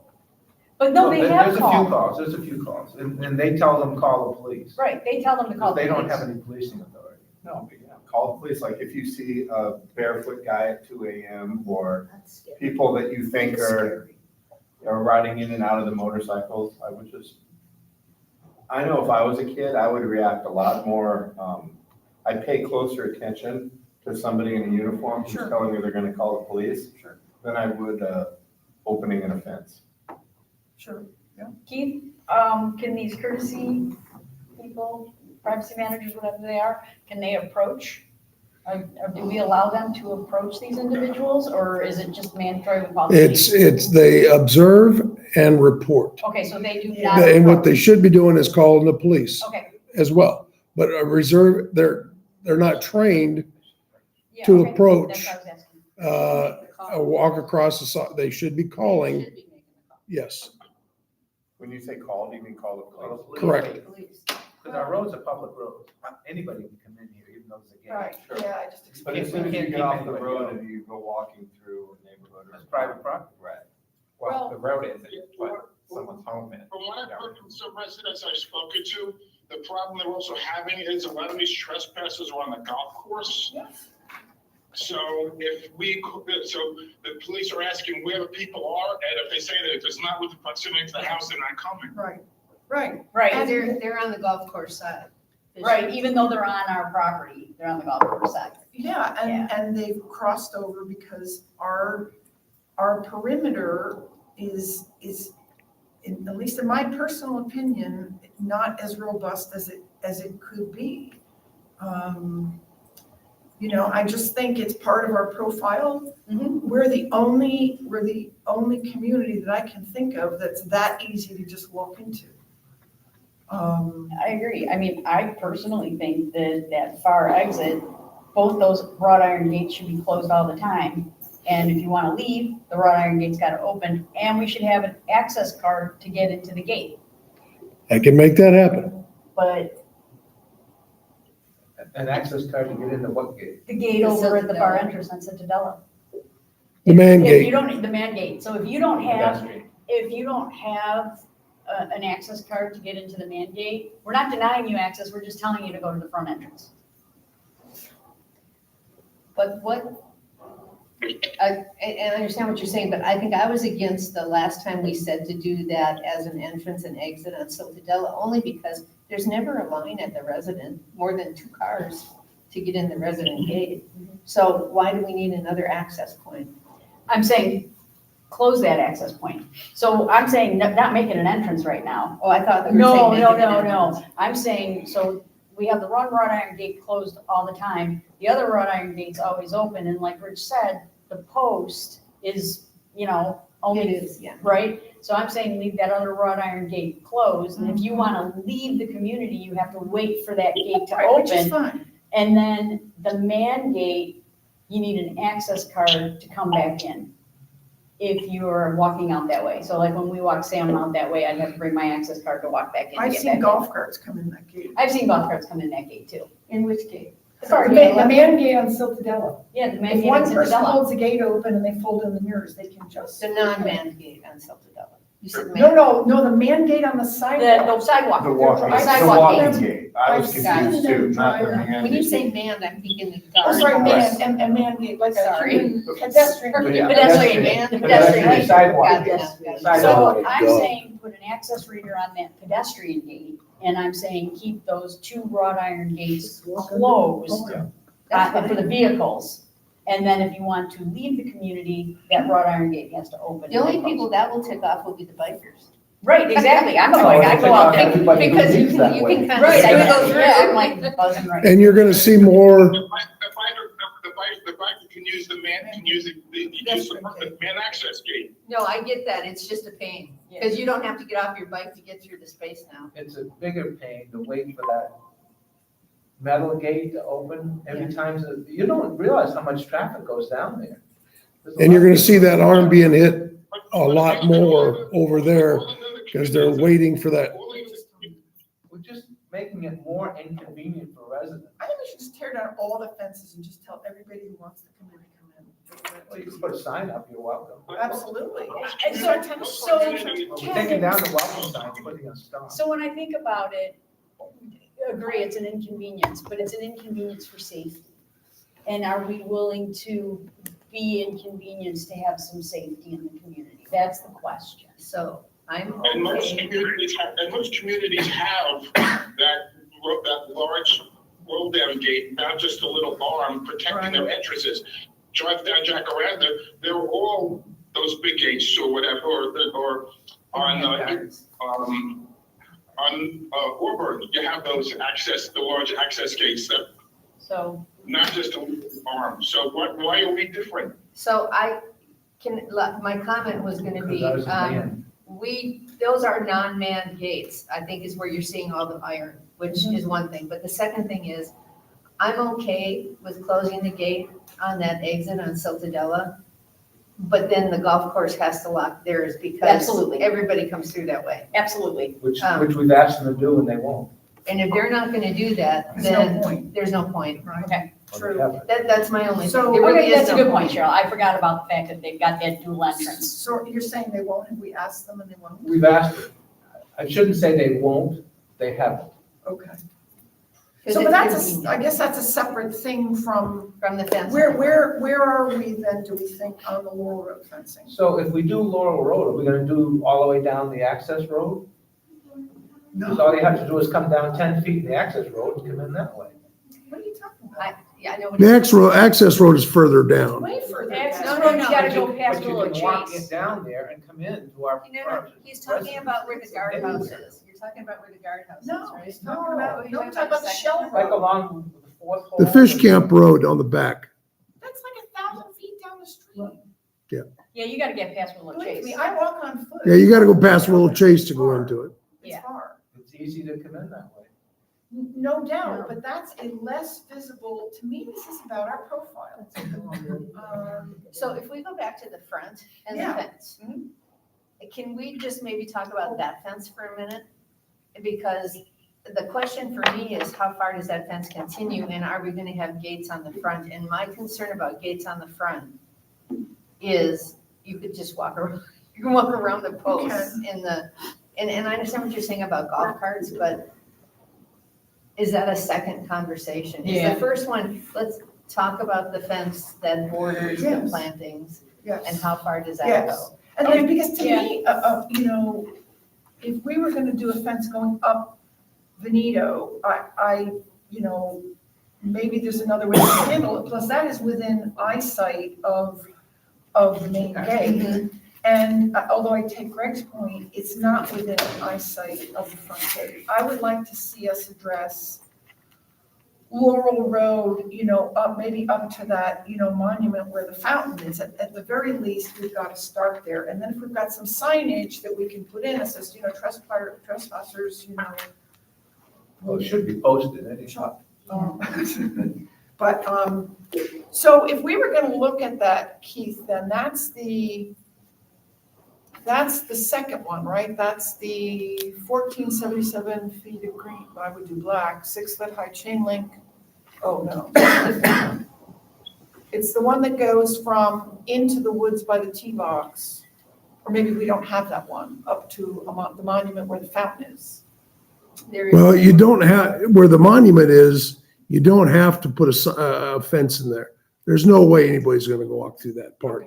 Because it's so congested and I mean, there's So just no, then it would just- now, It's the $42,000 one. It's, oh, The Yeah. $42,000 one is a 6-foot high commercial grade, 4-rail black, oh, that's a spear that's top. the spear top. No, Yeah, I it's think it's, 36, I think, it just brings it around to the edges. there's the 28, 631. That's it.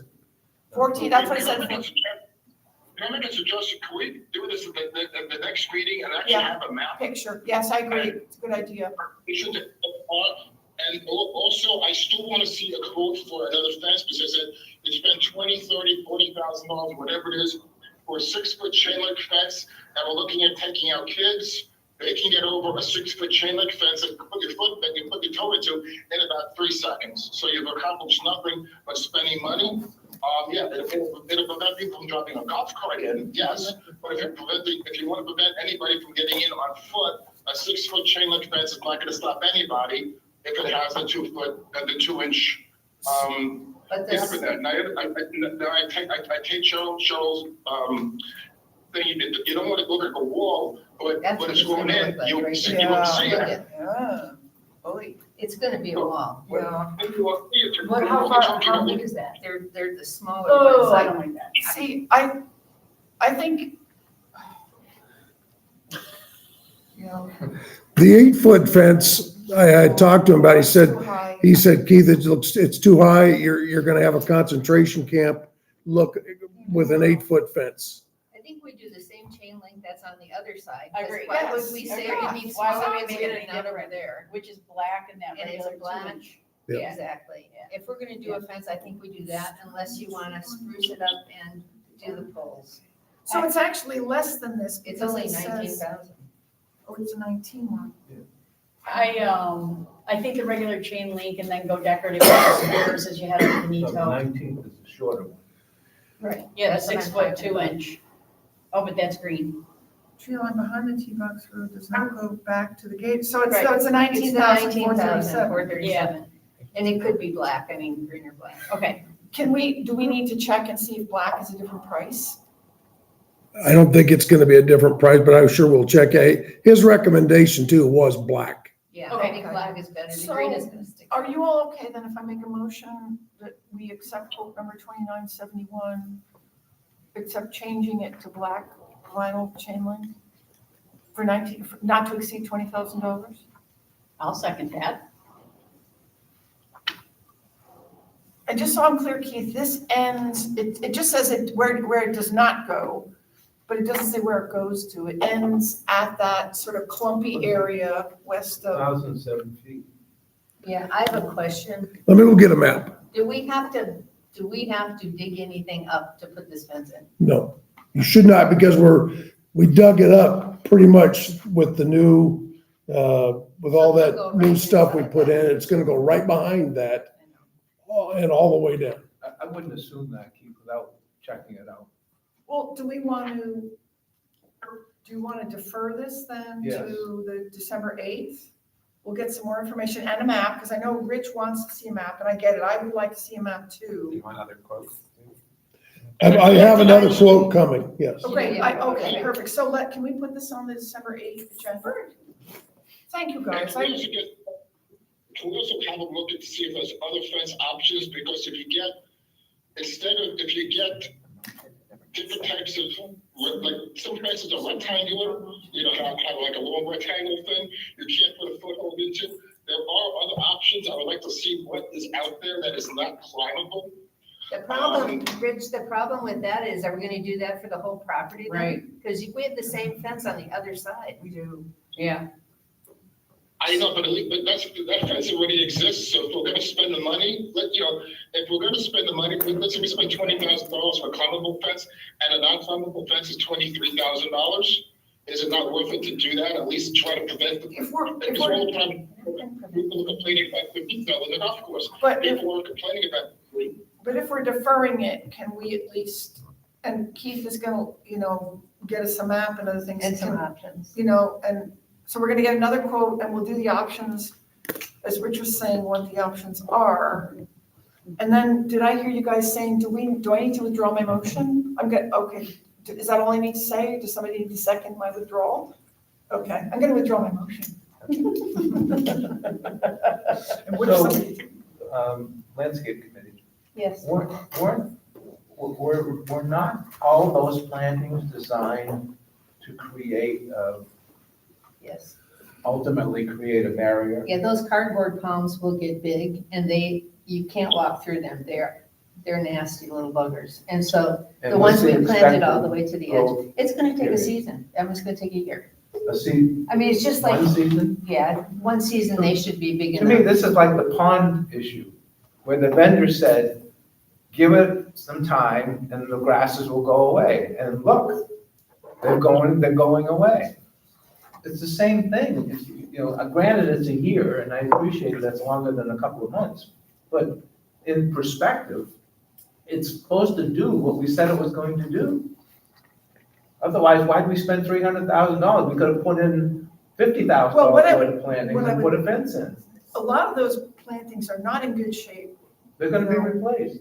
Yeah, and then they're gonna be weeny, and they're gonna have to grow again. Yeah. So, I don't know, I think we should discuss it. I just some more. think we're reacting to a couple of emails that we got. And those same people admitted they didn't never call the police. And we don't have signs posted yet. So it just seems like we could be doing other things I'm sorry. before we spend $20,000. And I do agree with Ken with the police.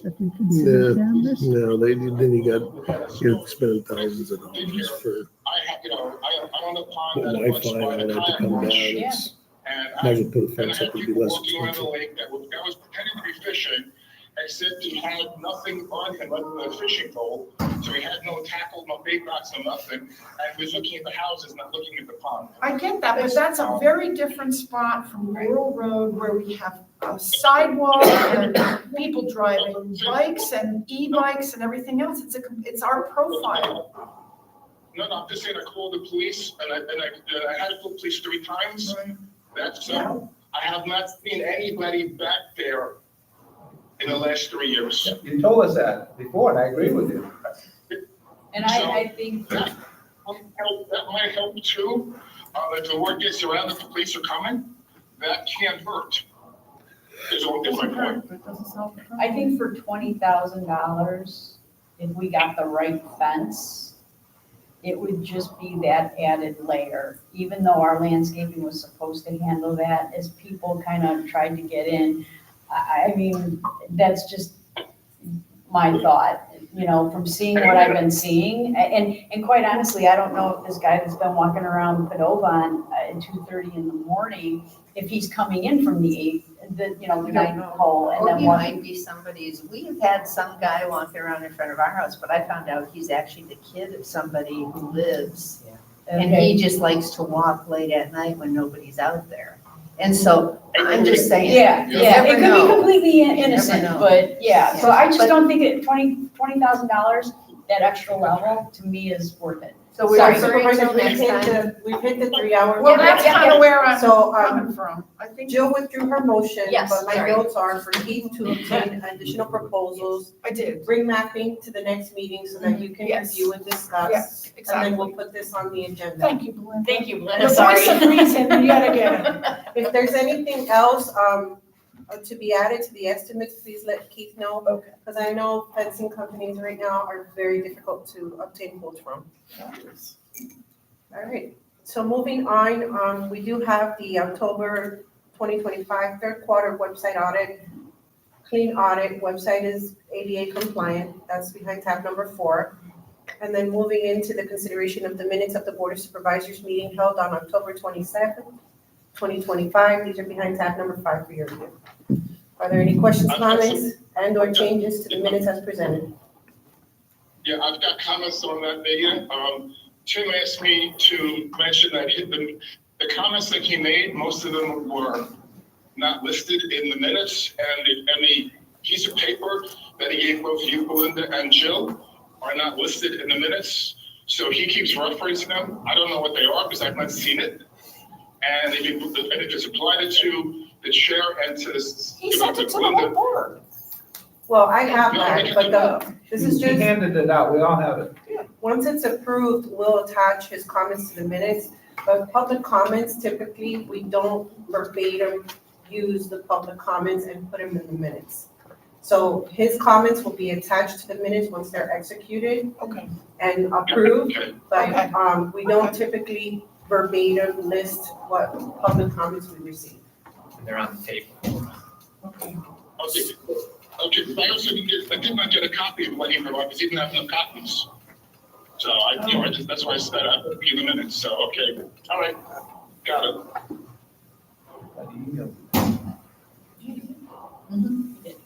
There a motion? I'll make the motion to approve the minutes. Second. Second by Jill. Any further discussion? All those in favor, please state aye. Thank you. We do have the consent items. We do have one item, which is the Reserve and Finance Advisory Committee meeting minutes of September 3rd, 2025. These are being presented for your acceptance. These are behind tab number 6 for your review. I'll make a motion to approve. Motion by Jill. Is there a second? Second. Second by Ken. Any further discussion? All those in favor, please state aye. Aye. Thank you. Aye.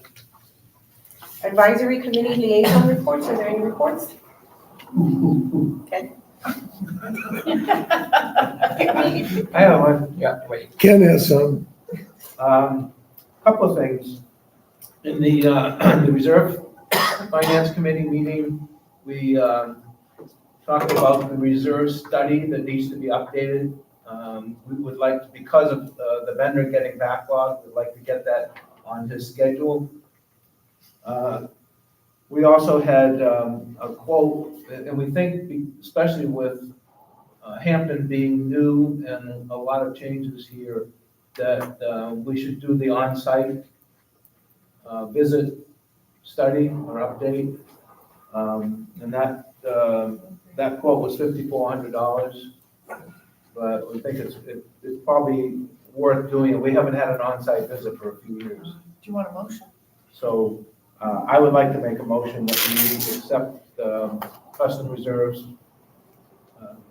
proposal to update the reserve study For 5,400? for $5,400. Right, I'll second it. Any further discussion? All those in favor, please state aye. Aye. Also, along that regard, I didn't hit Rich. Did we lose? Are you an aye, Rich? Yeah. Okay. I said aye. Okay. so we are updating the 2024-25 fiscal year expenditures for both capital and reserves. I've got all the details. We'll try to put that together to match up with the line items on the reserve study and get that published to everybody. There are a number of changes that are being modified. Vanessa's going through those.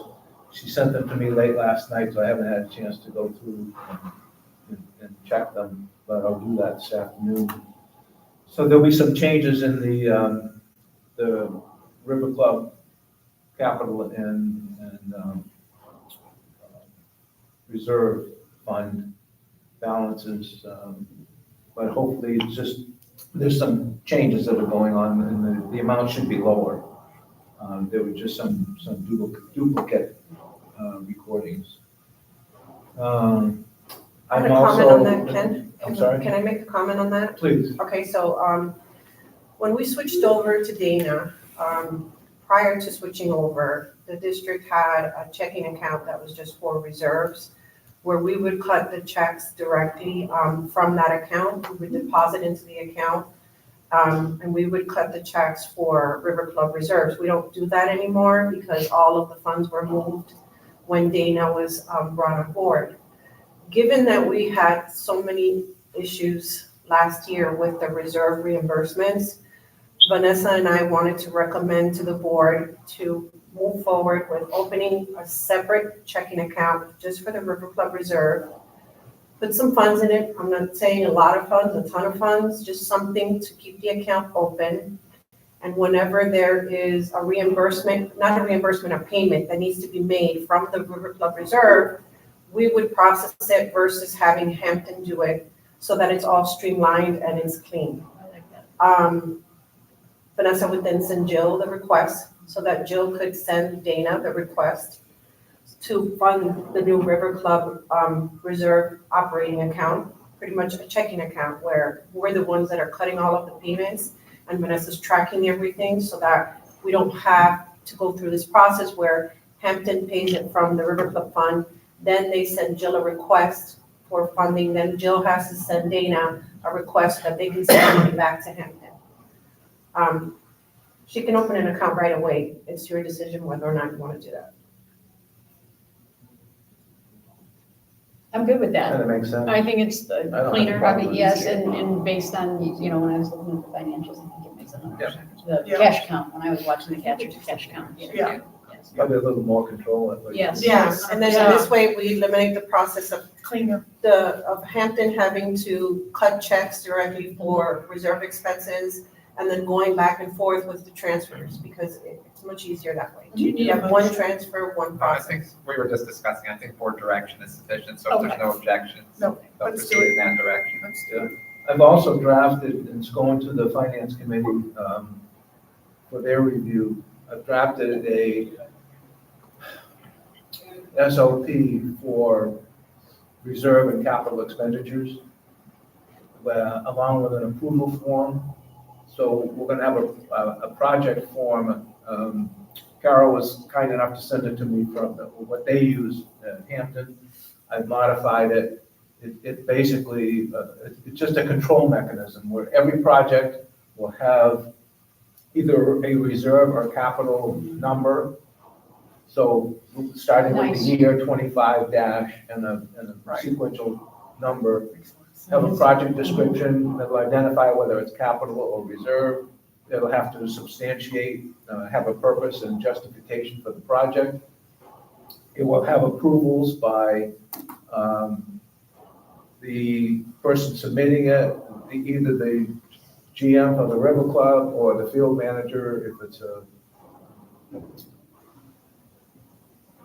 Rosetta project, along with the chair of the reserve committee, and ultimately either the Hampton or Rosetta accountant. It'll have a project number, and then every invoice that comes in for that project, the project number goes on to that invoice. So we can link it to the project, and we're not trying to figure out what expenditure was for what. And then we'll reconcile that with Vanessa every month. Sounds great. So once it's finalized with my committee, we'll get it to the whole board for review. Hopefully, it'll probably be the first meeting in December. Hey, can I circle back to something you said before this, so I can make sure that what my committee is doing the right thing with your committee? You had mentioned that you're looking at possibly doing some of the reserves. We had our new HVAC vendor go through all of our systems. Yes. And with and I know this year we have three 3-ton units that need to be replaced. Those 3-ton units are good. We have 2 7.5 or 10-ton units that need to be replaced. Pretty much, they're saying immediately. I'm getting quotes on those. How does that reconcile with what you're doing, or does it really not? Or do you want to wait until you get these quotes from us? No, it's got nothing to do with getting quotes. I got that listing, which was great, by the way. It's the best list we've had, and there are differences that we're gonna have to change in the reserve study because it breaks it out in much better detail. It looked like they were recommending 2 units be replaced near term, and those funds are in the reserve for that. So what I'm talking about doesn't affect anything you're doing, but at some point, we'll want to use this form going forward. So Yeah, that's fine, that's fine. it's consistent with everything you guys do. I think it sounds great. As somebody who, in the waning days of Vesta, and on top of my brain issues at the time, trying to keep track of some of this stuff was really Yeah. scary. So it sounds fabulous. Yeah, but it's basically a one-page form Yeah, sure. with another sheet to Right. explain what's capital, what's reserve, and what's repair, and what's capital. So Cool. yeah, it was very helpful. I basically just modeled it after the Hampton. Great, awesome. Wait, what? Hang on, Rich, I gotta turn you up. Hold on. Okay, hang on. Okay, go again. Are you gonna put once you get the forms, you're gonna keep it listed on like a spreadsheet or something for easy access? Once you get the Not forms. following. I mean, You mean, you're gonna wanna see a spreadsheet of it? Is that what you're saying? Well, once you fill out the form and you have it, I think everything should then be posted to a spreadsheet, so so this way you can go back and look to see all the things that were done as opposed to trying to find pieces of paper. All the things that were done easily just by looking at a spreadsheet. If you need to go back to the paper, that's great. But if you keep the spreadsheet from the paper, it's just another, another avenue of accountability and easy to look at. 3 years from now, what did we replace that definition? As opposed to going through 300 pieces of paper, I can just go on a spreadsheet and see, I replaced it in January of 2026. But wouldn't you Yeah. have a GL document that will show you what Yes. came out of, you have that in the GL, what came out of reserves. But I think what Rich is getting at is being able to tie it to, because the reserve study is static. I think, is that what you're saying, Rich? That you can see what was done? Is that what you mean? The GL is going to say I spent $6,000 with IC Mechanical, but it's not going to say what it was for. So if Ken has we're doing those expenditures for capital and or reserve, and you have a piece of paper that's given a number, that number and a description is then transferred to a spreadsheet. So everything you have is now electronic on a spreadsheet that people can look at, easily searchable. Yeah, those are some of the logistical issues, though, that we could work out Yeah, we're going gonna have to forward. solve all that today. Technically, if the GL somehow captures the project number, Right. you'll have to be able to research it that way.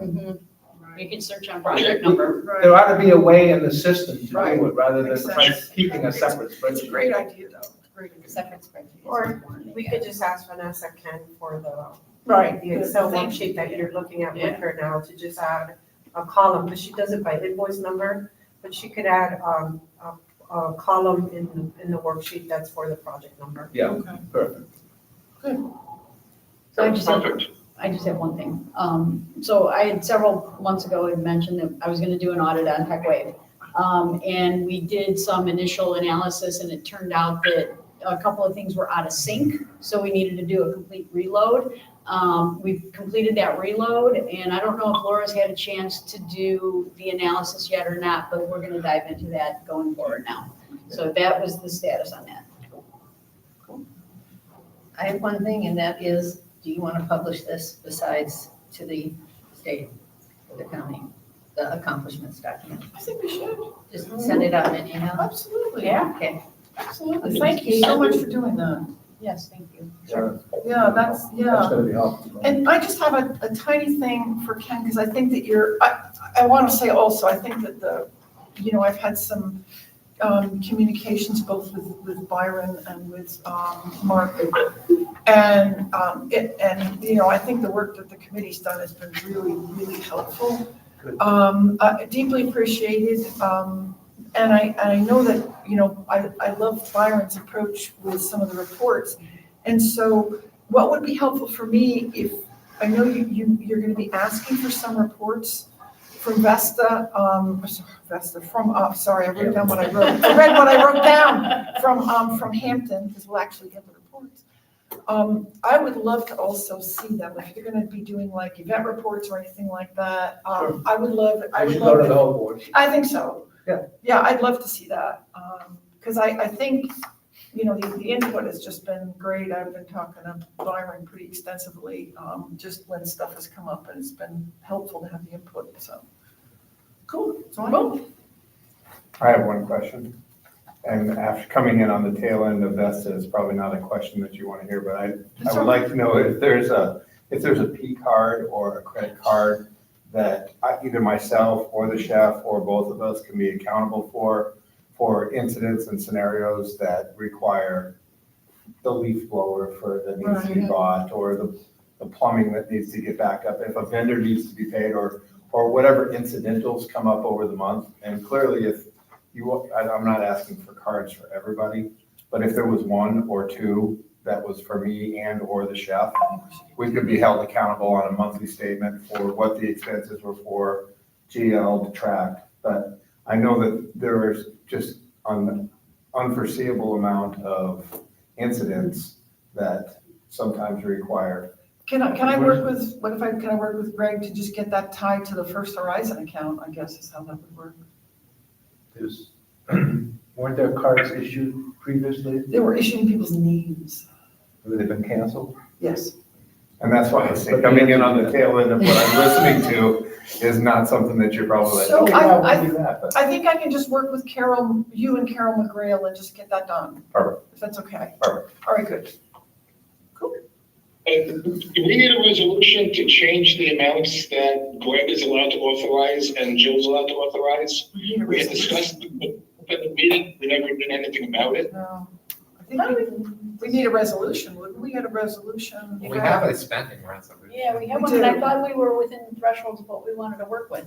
I thought we had brought that up. You had brought up the resolution. It's I mean, 1,000 and 5,000. Yeah. But I think what Rich is saying is maybe we need to change the amounts. I'm not sure maybe we have that discussion at the next meeting. Yes. I have the resolution in front of me. It's 5,000, 5,000 and 1,000. 1,000 and Okay. 5,000. So And you that want was approved already, right? years ago. Yeah, this is, That's from- what's well, no, current. this That's was, what's currently in place. this So was April of 2016. Do you think there's a need to change it? Well, Rich is saying he thinks there may be. Do Do you I think? think? Based on- Do you think there? I mean, there were so many issues related to facilities 1,000. that we had to keep running to Jill, we had to keep on running to Jill on because, Bernard and or Kelso or Julie or nobody had authority to do anything. And, so we had a vendor there who was ready to do something, but then we had to stop, and then had to go get the full proposal, bring to Jill to get it back, and This is from 2016, so I just said to Belinda, if it's your direction, we can just put it on the agenda, you can have it in Yes. front of you. Yeah, I take Rich's point. I think $1,000 is awfully low for the GM in this. We day also and age. have a field manager section, a river club, Right. and a non-river club section. So maybe you and I can touch base then before the summer. No, meeting. no hurry, I just wanted to put that out there and No, say. and you and I will work on the P card. You can still give them the P card. Yeah, we'll get that done. Okay. Yeah. Okay, perfect. All right. Supervisor requests or comments? Are there any supervisor requests or comments? We just did it. All right, it is 1:06 PM. Is there a motion to adjourn? I'll second. Motion by Jill, second by Cindy. All those in favor, please say aye. Aye. Everyone have their. Yeah, you too, you too. Talk to you later, Rich. Hope Oliver's gonna get better. Rich, I'm gonna buzz by.